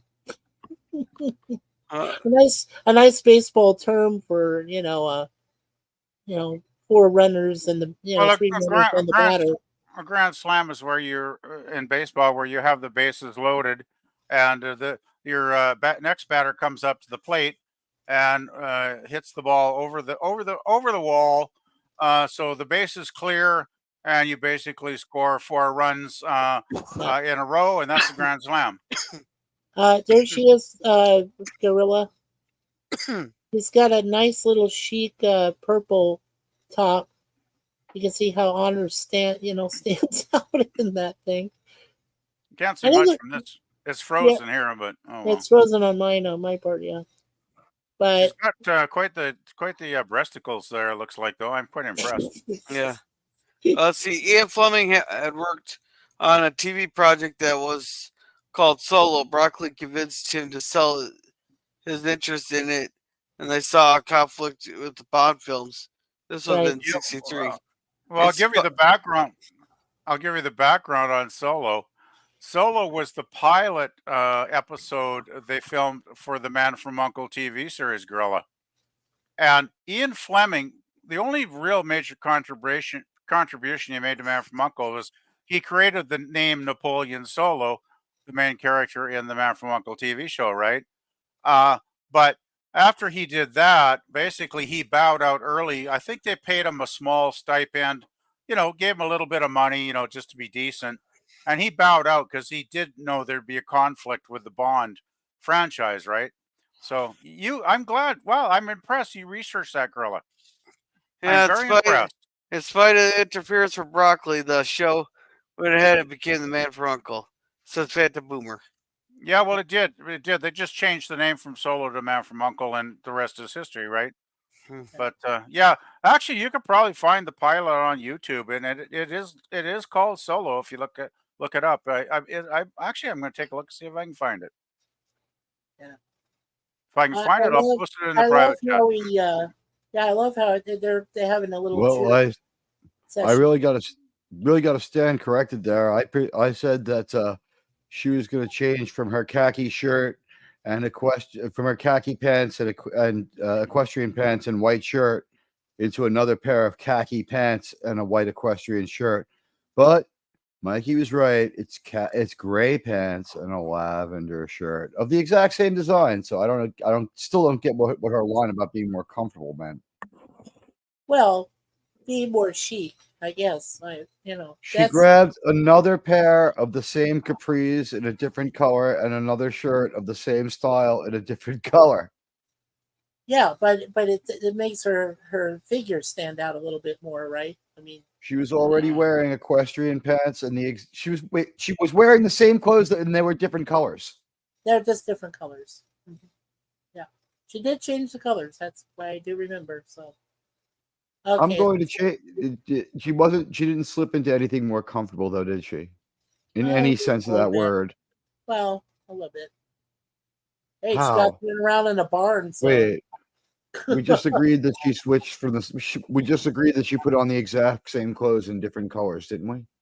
yeah, we just did. We agreed on that. Yes. Okay, so her line that she slipped into something more comfortable. Why does that make sense?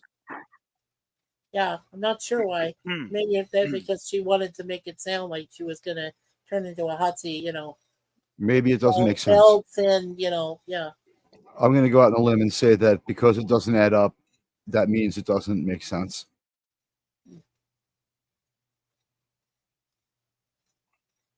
All right, so here they are, a mock-up of the. Of course, that's in England. That's a mock-up of the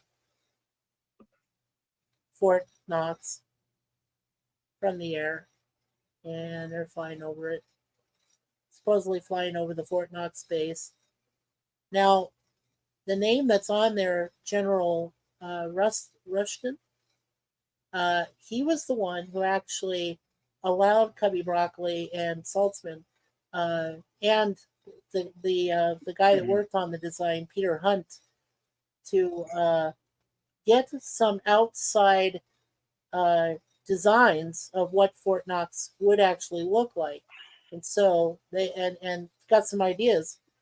So if it wasn't for General Rushton, who they actually gave credit to in the movie towards the end, they wouldn't have been able to get all of these designs of the base and everything else. So that's how they were able to construct certain parts, outdoors there in England itself. Obviously, it's not in Kentucky, but they were able to design some parts of that. Peter Hunt and then some of his other background designers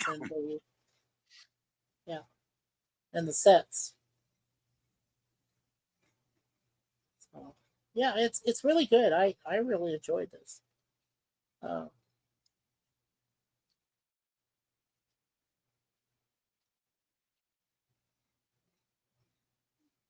And of course, like everything, if James Bond doesn't interfere, Goldfinger gets away with it.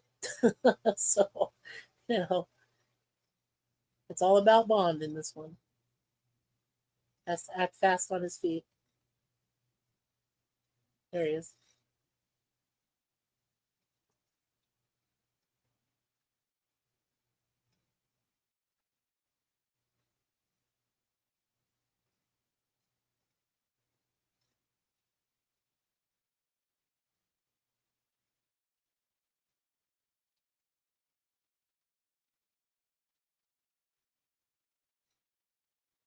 Yeah, and as you're watching it, you're thinking that his plan's going to be foolproof. Just watching it, it's like all time synced and everything going on, and you think everybody's locked out. Yeah. So we'll see what happens. Oh shit! There's still 20 minutes left. Oh yeah, it's not over yet. Yeah. He goes, yes, as a big Uncle fan. That's true. Ian Fleming died not too long after contributing to Uncle. Yeah, I think he died a few months after he created Napoleon Solo and basically signed off, due to the pressure that there might be a conflict of interest. Yeah, it was maybe 2 months later he died after getting involved with the Uncle Project. So it's pretty interesting stuff actually if you read up on it. Yeah.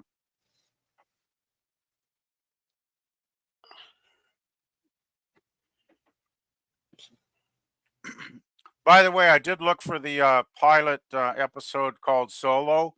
It used to be on YouTube years ago, but I cannot find it anymore. So sadly, it's probably gotten taken down some time ago. Oh. It does exist, though. If you have the Man from U.N.C.L.E. box set, it is included in the box set, I believe.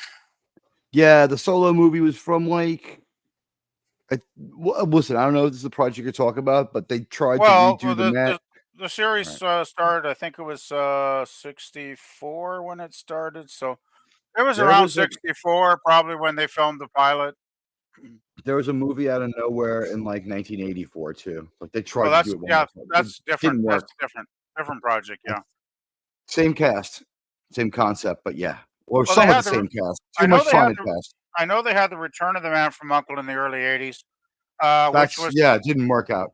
they hoped it would be a pilot to a new series, but the ratings weren't strong enough, Teague, so that it didn't make it. Yeah, Yeah. I saw the TV movie that had most of their people back, or enough that would made it seem it was legitimate. It just unfortunately, I guess, if you like that show, it didn't catch on. Sorry, guys. Well, it was probably up against maybe more popular shows too when they aired it, right? So that could be a Could you factor. could you imagine that meeting? It's like I've got the perfect way to counter Charlie's Angels. Well, what do you think? Remember crazy sex predator Robert Vaughn? Yeah. Well, he's sort of out of trouble now and off drugs, more or less. We could get him to work for us. He'll work cheap. Actually, the movie was pretty good, and it had a lot of great co-stars. Some other spies co-starring. I don't want to give any spoilers, but No, it was a lot of fun, actually. He shouldn't have been. He shouldn't have gotten in so much trouble because his crimes were simply that he smoked pot and dated a lot of women. He was a little weird. It was like weirder than that, but not a whole lot. I'm just gonna see if I can find anything about the Man from U.N.C.L.E. pilot here. See what I can see. The Man from U.N.C.L.E. needs a pilot. He can hire pussy galore.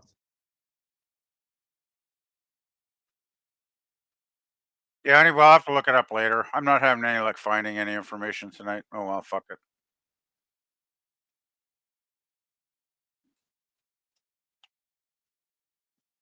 Back to Bond.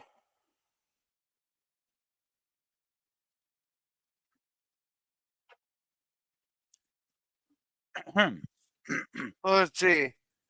Boomer says I even like the movie. I think I have season 1 of Uncle. Cool.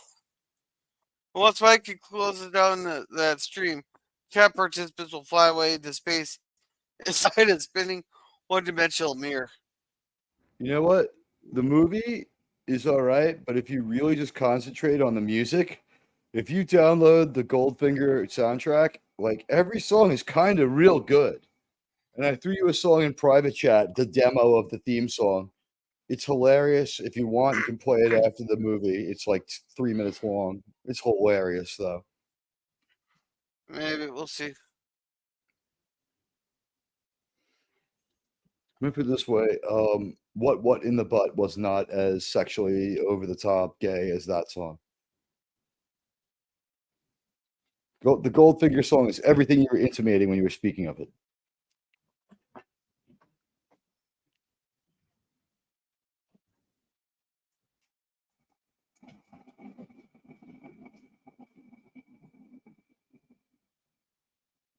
Yeah, they sure are taking forever to rob this vault. Yeah, they changed the book substantially to try to like fix it. The ending at the end of the book was like Felix and the army roll in and end it. Like I think Goldfinger's gold train comes in that he thinks is going to have his henchmen on it, and like a bunch of soldiers jump off, and Bond is relieved because he doesn't have to type anymore. And I'm being honest. The book is weird. Now watch here. They go to Fort Knox and all the vaults are empty. No, they weren't that. They didn't have that much notice, but they've got Bond on the spot.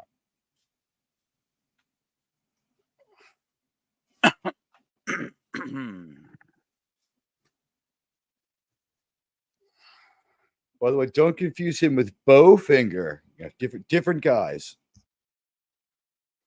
Different film.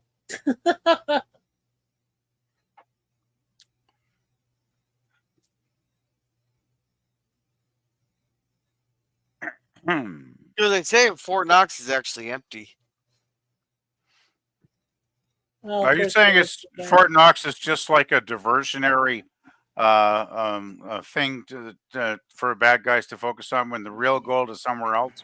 Is that what you're No, saying, or all the gold got embezzled and sold off. All the gold is at the bottom of the Gulf of Mexico in an old German U-boat.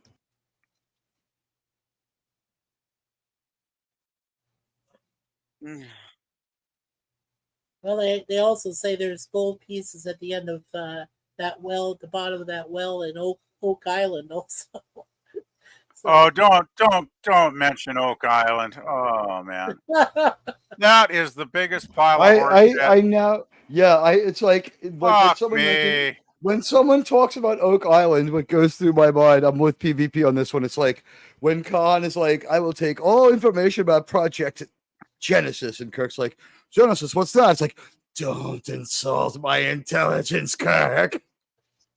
Oh yeah, every time. Oh fuck. I mean, it's in Canada. Whenever we too, run right? out of So- money, we So as a Canadian, nominally in anytime, both, yeah. anytime anybody says Oak Island, as a proud Canadian, I say fuck Oak Island. Don't mention Oak Island. It's a scam. It's bullshit. It's a lie. It's a bunch of weird fucking freaks that well, had it's a not half-assed- bullshit. You guys had a had great a- tourist trap out of it. Oh yeah, but they had a fucking reality show, and By they kept trap. digging and digging and digging. And of course, they never found. Wasn't fuck it all, funny how every time they were Fuck. just about out of money? Isn't it funny how every time they're just about out of money and they had to give up, they would find just a couple of links of gold. It was almost like someone bought that gold on the market in Europe and made sure it was old enough and threw it into the well and was like, oh, yeah. Because like you might say, oh, a few old gold pieces must be worth a fortune. Not as much as like 6 more months of that show where the expectation is to find nothing. It's like, can you make sure that you don't find it again this year? Well, since there's nothing there, we're sure it is. Can you make up some more bullshit? Yeah, we got a good story about Mary Magdalene that we're going to roll out this year. It's Oh, really God. fucking dumb. It's really fucking dumb. Why did Franklin Delano Roosevelt spend the summer there digging for gold? They never got. Well, he couldn't exactly walk to go dig. So they didn't find one of FDR's old wheelchairs down in the well, did they? He was fine when he was there. He doesn't go. He doesn't lose the use of his legs until he's like 35. So he hadn't got the polio yet. Okay, doke. No, he gets the polio when he's bitten by a werewolf. A lot of people don't know that. Oh, jeez. Oh man, The Germans. It was a German strain of polio that was was it a German weaponized. werewolf? It was a German werewolf too, right? I'm betting. Well, I mean, no, werewolves are berserk, right? But when the guy was a human, he was a German agent, and he had been sent there to kill Roosevelt. Hey, is this like an android or something? No. No, that's really Harold Sakata, obviously doing his own stunts, his own fight scenes, and he really did lift the guy up. So I can dispute that it was really Sean Connery that was picked up by Sakata. I think it was the stunt man, but you could tell on some of the scenes.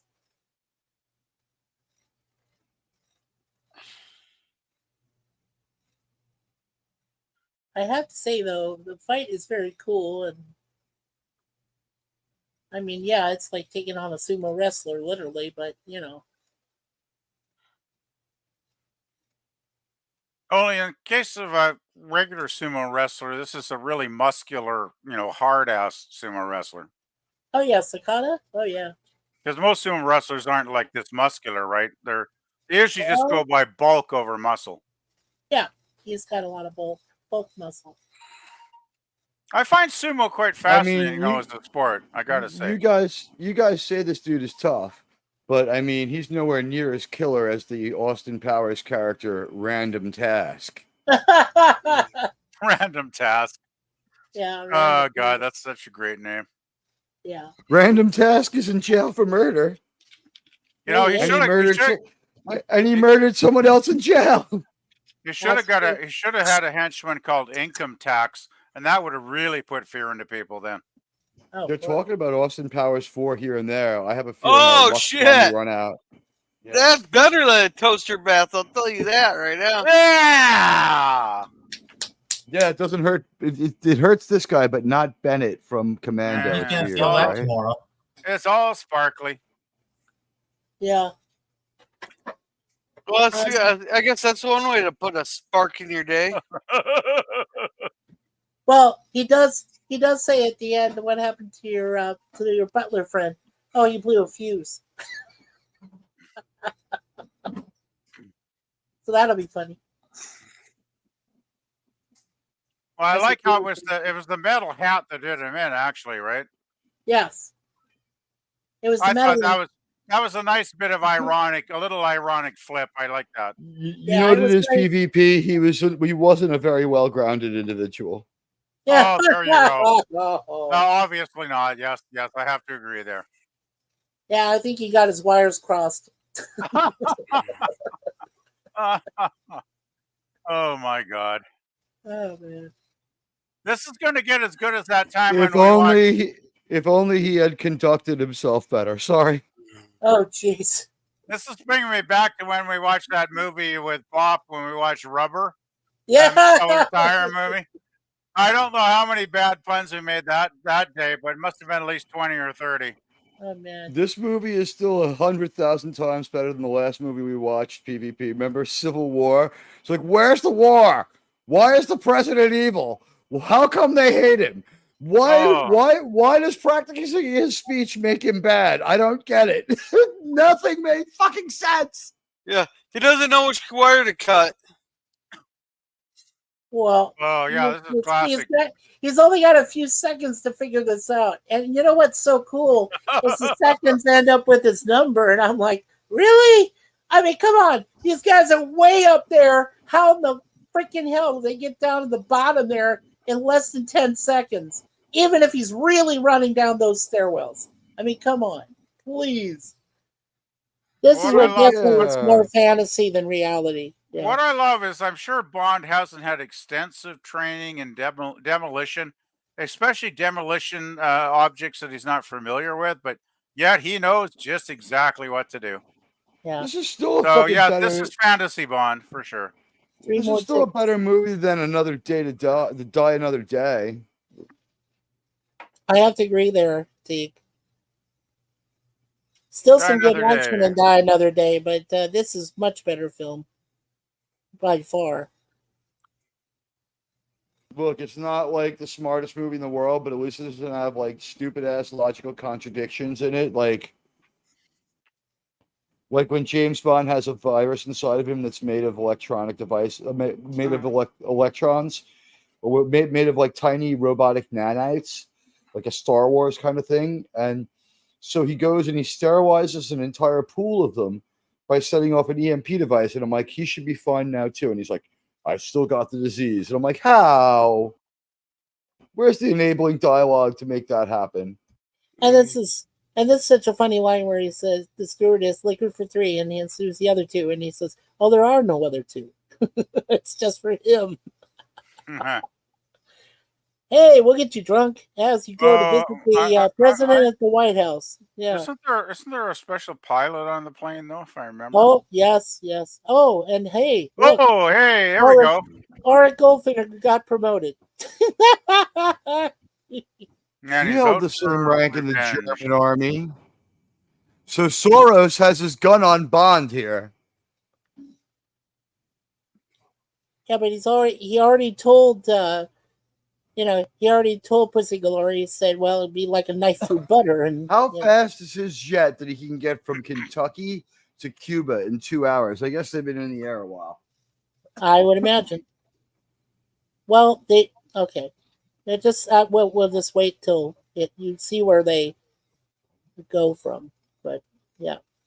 It doesn't take that long, does it, Teague? Mikey, we've all seen this movie. Yeah, I know. Well, except it's for like Gorilla. 6 or 7 hours. Yeah. You would not fit through that fucking window. Mikey, a plane flies at 200 miles an hour. Cuba is like between 11 and 1,600 miles from Kentucky. So how many hours would that be flight time given? 8 or 9? 8 or 9, yeah. Sounds about right. This looks like one of those special jets, though. Well, Probably it goes a lot is. faster It than is- commercial. It's It is an a early very form of a special jet. Learjet, right? This is like an early form of a Learjet. So it's his It would own have- personal jet, you know. It would, how much faster is it going to go? A little bit faster, not too much faster though. It'd probably cut an hour or so out of the flight time. He's got a 1964 Gulfstream. We know how fast it goes. Okay.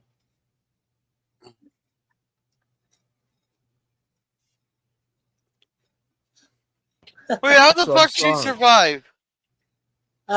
They both parachuted out. But she's waving. That was frozen for me from the moment Goldfinger revealed himself until now, and everything was just gone. Just boom. Mm. I heard the music though. Yeah, it's been freezing up for a lot of us. Well, girl is enjoying it. That's the main thing because he hasn't seen the movie. Yeah. How could he must be seeing it a little cleaner than us? You said it was playing well for him, so Yeah. Oh, there we go. Of course, I'm Whoa. also the host. Yeah. you're the That's host right. with the The The host with the mostest. Yeah. the host with the gorilla most. With There the you gorilla go. most. Yeah. There we go. All right. Take care, Sir Lemon. Did you enjoy it, gorilla? Yeah. Yeah. Oh, that's You good. gotta enjoy the original Bond film, so we'll do another one here soon. But I got a little. Yep. Thursdays I'm gonna change them up a little bit, so. Oh, sure. Sure, I sounds good. said bye bye, my pal Lemon Pie. Took the scurvy to the levee, but the. I don't know. I'm too tired of this. Took some liver to the river, but yeah, that doesn't work either. But I the want a van lemon, down by the was river. dry. And those good old boys were drinking lemons and rye, saying this'll be the day that I die. Hey, I don't want to drink lemons juices there. I'll tell you that right now. I'm just trying to get a rise out of lemon, okay? Like maybe he'll No, maybe some extra good eggnog. And the three men I admire most, the father, son, and nightly news co-host. Oh Alrighty. my god. So They got all their bad information from the New York Post, and everybody ended up being alive. Oh yeah. Yeah. I So, can't put a so thank you, don't sound Phantom fired at Boomer. all. Or thank you to the Phantom Boomer Explorers for coming. He does 3 watch parties a week on his Cosby channel, and then he does trailers for the movies he watches on his YouTube channel. So make sure to definitely check that out. And thank you, Scurvy, also known as Lemon Pie, for coming. Let's see, panel. Thank you, Jim's Landscaping LLC, #1 Commodore Productions, for coming. He's gonna have a puppy video coming out soon, but he also does occasional live streams. He does Star Trek fan films, Star Trek product reviews. So make sure to check him out. On the panel. Thank you, Outlaw Bill, for coming. He does quite a few watch parties during the week there. Like, he has this Western Cinema Sunday on Sundays. Always a lot of fun if I can make it there. He does his action theaters. The pretty soon he'll have his Buckets of Blood coming back. He also does karaoke twice a week, so definitely make sure to check him out. And thank you, Resolute Germ, for coming. Tuesdays, it's an episode of Andromeda at 7. Thursdays, it's the Nerd Table Roundtable. It's the official pre-show of Thursday night at the movies. Then there's Saturday morning cartoons. He has a poll in his community tab, so make sure to vote. And Chicago rules, so vote early and vote often. And thank you, Chief Judge Finity, for coming. And thank you, Sci-Fi Cynthia, for coming. Cynthia there, he does Transformer watch parties. And then he also does stream on Saturday, but I can talk about whatever on that stream there. Then he does some AI crossover arts and stuff like that. And I know Suzanne was here, so thank you, Suzanne, for coming. Now we'll start with you, Daniel. What do you got going on? Oh, pretty much nothing. Pretty much nothing. Okay. Hi, T. Suzanne. I have a dead hooker to chop up in the bathtub, and also there is a new upload out there of a super edit of the the watch party from from last weekend, and all the other watch parties that we've been doing since we started with Enterprise. This one is TOS. It's Miri. The conversation is distilled down to an hour, and we also have Miri versus the Star Trek Matrix, where we rate Miri against our 11-point Star Trek matrix, where we decide whether or not it's good Star Trek. And Miri did well. It was 2 really good conversations. Check out either one or come by on Saturday at 9:30, where we will continue saving Star Trek.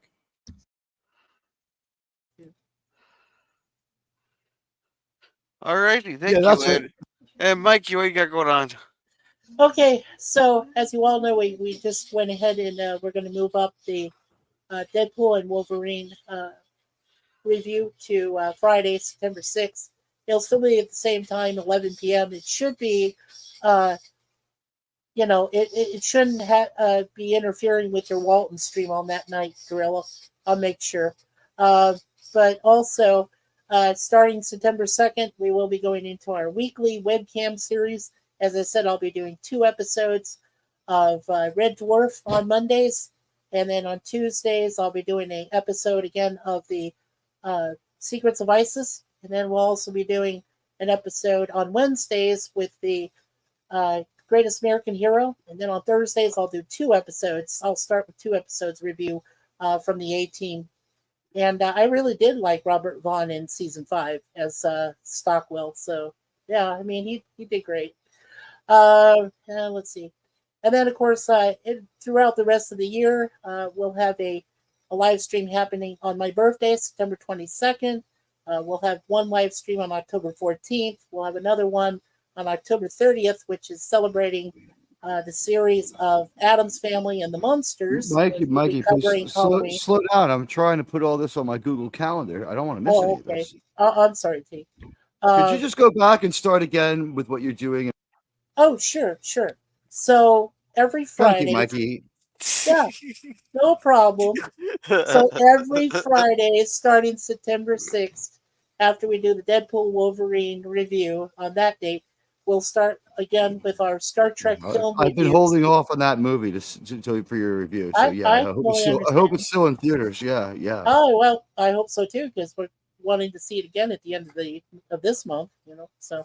Well, speaking of Deadpool, Mikey, since you've moved it back to September. Damn it! I'm trying to write down what Mikey's doing, and you keep interrupting him. He's trying to pitch PvP. I'm trying to play my week. I've got to call my stylist and get a fucking appointment, and you're going to keep me from listening to Mikey.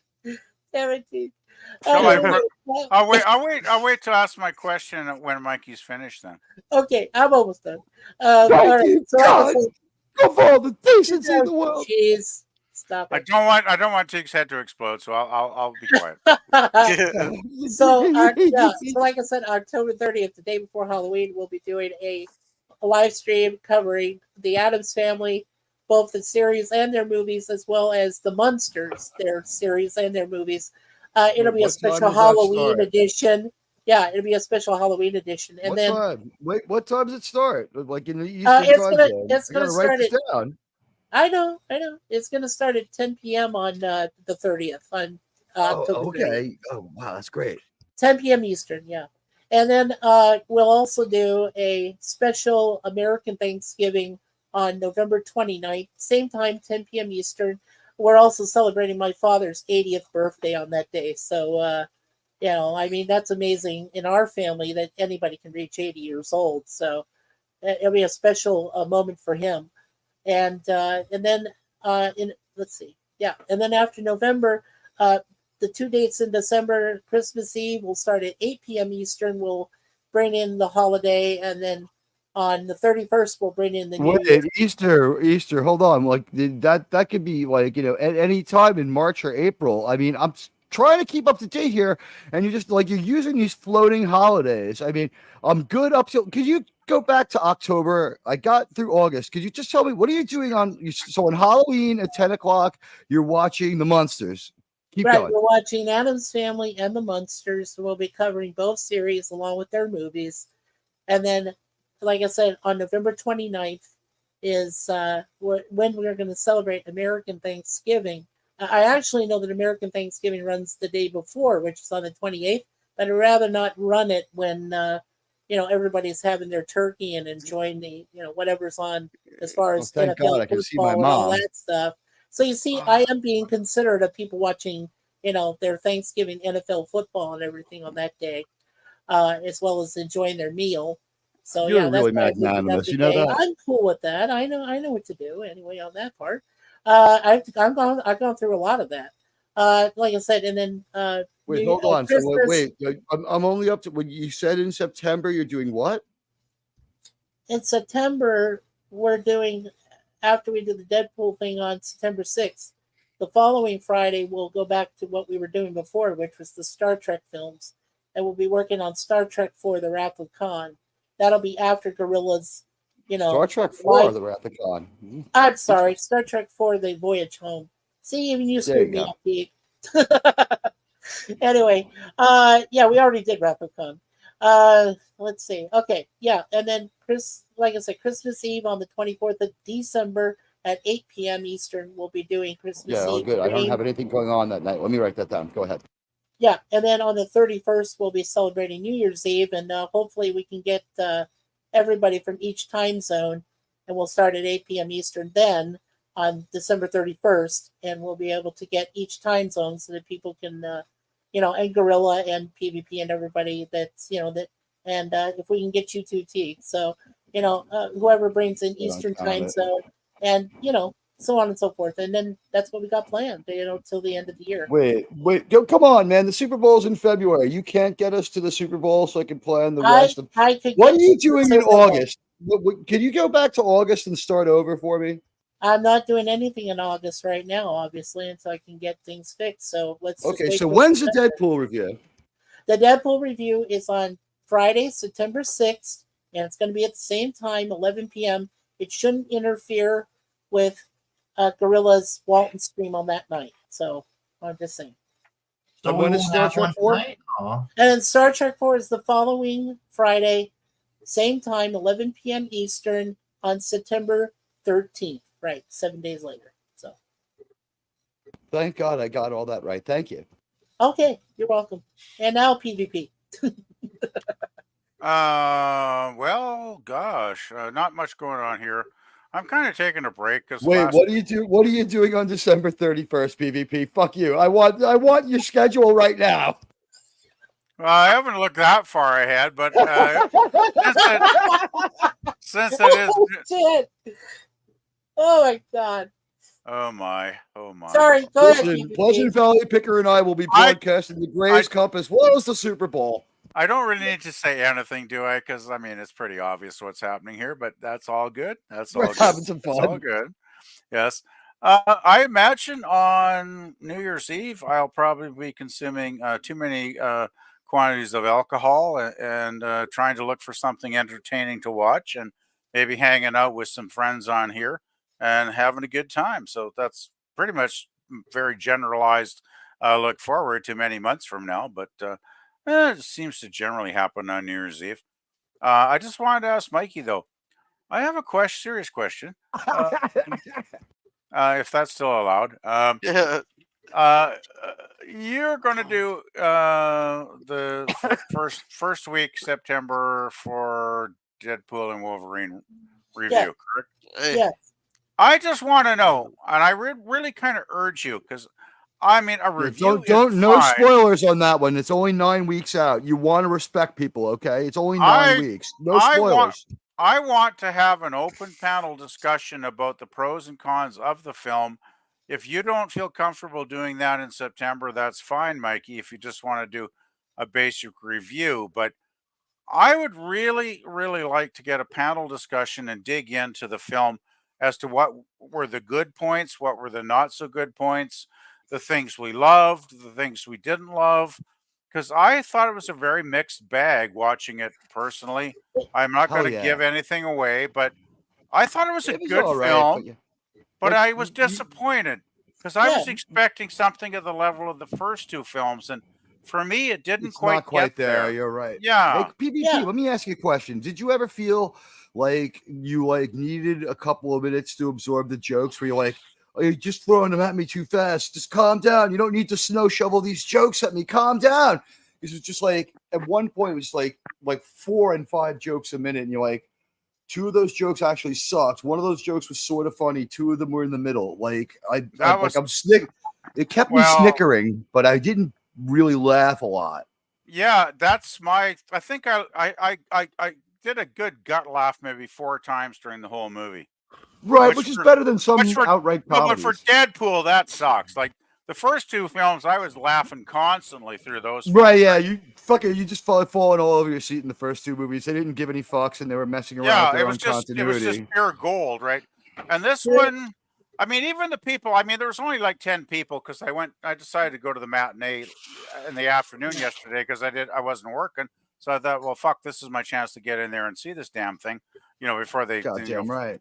For my luck, they'll pull it out of the fucking theaters in a week, and I'll miss it, right? So I thought that's not going to happen. So fuck them. So I watched it. And I enjoyed it. It's a good film. I urge everybody, throw your money down, go see this thing. It's an A- for this year, but it's a good film. And for the way Hollywood has been shitting on us for years now, go support a decent movie when it comes along, because we might not get many more of them. So show the assholes in Hollywood that if you give us a fucking movie we care about, with characters we care about, with characters we actually love, and with a half-ass decent plot line, we might actually, you might put some bums back in the fucking theaters. That movie was 51% assed. It was just a little bit more than it was just as much ass as it needed to make sense. It was on the edge of falling apart a few times. Well, my issue was, I think it was just like a personal project for Ryan Reynolds and Hugh Jackman, because they're buddies in real life, right? I think what happened though is the Marvel people got themselves in such a terrible mess that Deadpool actually loaned himself, really, the character and the way it is, loans itself to the only real way to fix that garbagey mess they made with Phase 4 or whatever this phase is. So they used like that TVA thing from the Loki show much better than they ever used it in the show. And they kept it isolated from the stupid show, and they used it to kind of undo enough of the damage. Now, they could double down and redo the damage next week. Like, we would need, like, the movies to stay about this good for 4 or 5 straight movies before we could say, I now trust the MCU to go see a movie. But, like... Yeah, if they could pull it out of their ass and make a string of movies this decent, I think there might be some hope. Like, were you scared? Were you scared early in the movie PvP when it started to look like it was going to be like they made a point of saying that this was the biggest loser of all Wolverines? No, another deadbeat dad, right? You want to know when I got scared early in the movie? After seeing the first 2 and laughing my ass off at the opening credits, because the opening credits were a great part of those first 2 films, because they were full of jokes, smart-ass humor, making fun of the directors, making fun of everybody, basically, except the writers, which were the real heroes, if you remember, in the second movie. The main opening credits were hilariously funny because they were full of fucking jokes. This movie, I'm waiting for the jokes, right? And the opening scene when he's, dug up. Well, I shouldn't give away the opening. But there's no jokes. Slow, it was just a regular opening credits. Director this, writer that. There was no jokes in the opening titles, which I found very disconcerting right from the start. I thought, this isn't the first 2 movies. Okay. Okay. Gentlemen, I don't mean to interrupt. Yeah, I don't mean to interrupt, but let me just say to address your concerns, I did mention previously before that with this Deadpool and Wolverine review, not just when we review the movie, like I said, we'll try to avoid the spoilers as best we can. Yeah, really, it will only be 10 weeks. Yeah, I understand, right. And I know that, T. That's why I said, for people who haven't seen it yet, go see it. That's what I'm telling them right now, if they are hearing us right now as we're talking. Yeah, I wouldn't mind seeing it a second time because the thing was the thing was the plot line to me. I think the trap was that since Ryan Reynolds and Hugh Jackman are buddies, and they wanted to get Wolverine back in interacting with Deadpool, they had to figure out how are we going to make that work since Logan had died in a previous film. But they did make a really good effort, I thought, with the storyline to make it work, right? It didn't totally work, but the montage was so good that you were like, all right, fine. I went with it. There was a lot of moments like that, wasn't there? I went with it, but there were still flaws. For me, the first 30 or 40 minutes, there was far too much exposition as to the first timeline. 10 minutes is painful. For the first 10 minutes, you're like, this movie's going to suck, right? But the alternate universe stuff, and I was just thinking, okay, maybe he's poking fun at the multiverse shit. He probably is. Too much exposition is still too much exposition at a certain point, right? So I just thought it was disjointed at times. That movie had such a heavy lift, right? Heavy lift. It had to go Exposition City over and over and over. It was I admire them for even trying. Gorilla. What? But yeah, I guess that's it. I don't want to spoil it, so I'll shut up now. Something. I think as I said, to address, capable of hosting his own stream. Yeah. Well, I was going to say, just to address everybody's concerns. Yes, we're going to talk about the movie. Without spoilers, yes, we're going to examine the pros and cons of the film itself. We'll go by the poll. By that time, we'll have enough votes so we can tell you what people were voting on in the poll for it. And we're going to see, we're going to talk about, what's the future of the MCU now? What's going to happen after this? Because, they still have, don't forget, they have Captain America Brave New World is supposed to come out. Eventually, with Harrison. By the way, the trailer for that did not look promising, Mikey. I know. And then the other one, which is Thunderbolts, is supposed to come out, and then they also have Venom 3 is coming out. With bringing Tom Hardy back. So we're going to talk about that definitely. That's what I'm saying. I gotta ask why are they reshooting Venom 3 in New York? What's going on with that when he can't confront Spider-Man? Why are they filming some of that in New York? That's what I want to know. Well, that's what I want to know too. I just want to say, Mikey, something tells me it's the mid-credit sequence. Sorry, PPP. No, I just wanted to ask Mikey quickly is, I think it's cool if you don't want to give too many spoilers, but if we're going to talk about the pros and cons of the film that day and discuss it honestly, it's kind of conflicting mandates. Well, if I'm saying why there's a pro or why this is a con, I'm going to be giving away some extent of spoilers, right? There's a way to do it. What you say is, it's going to be a little difficult. I'm just saying, Yeah, it works like this. PvP, you go like this. You go, when we get to the point where the guy does the thing, I didn't like what happened when the thing happened. And I don't want to give too much away, but that guy there, he's going to go do a thing. Just you have to keep it like that. So it's like when that character died.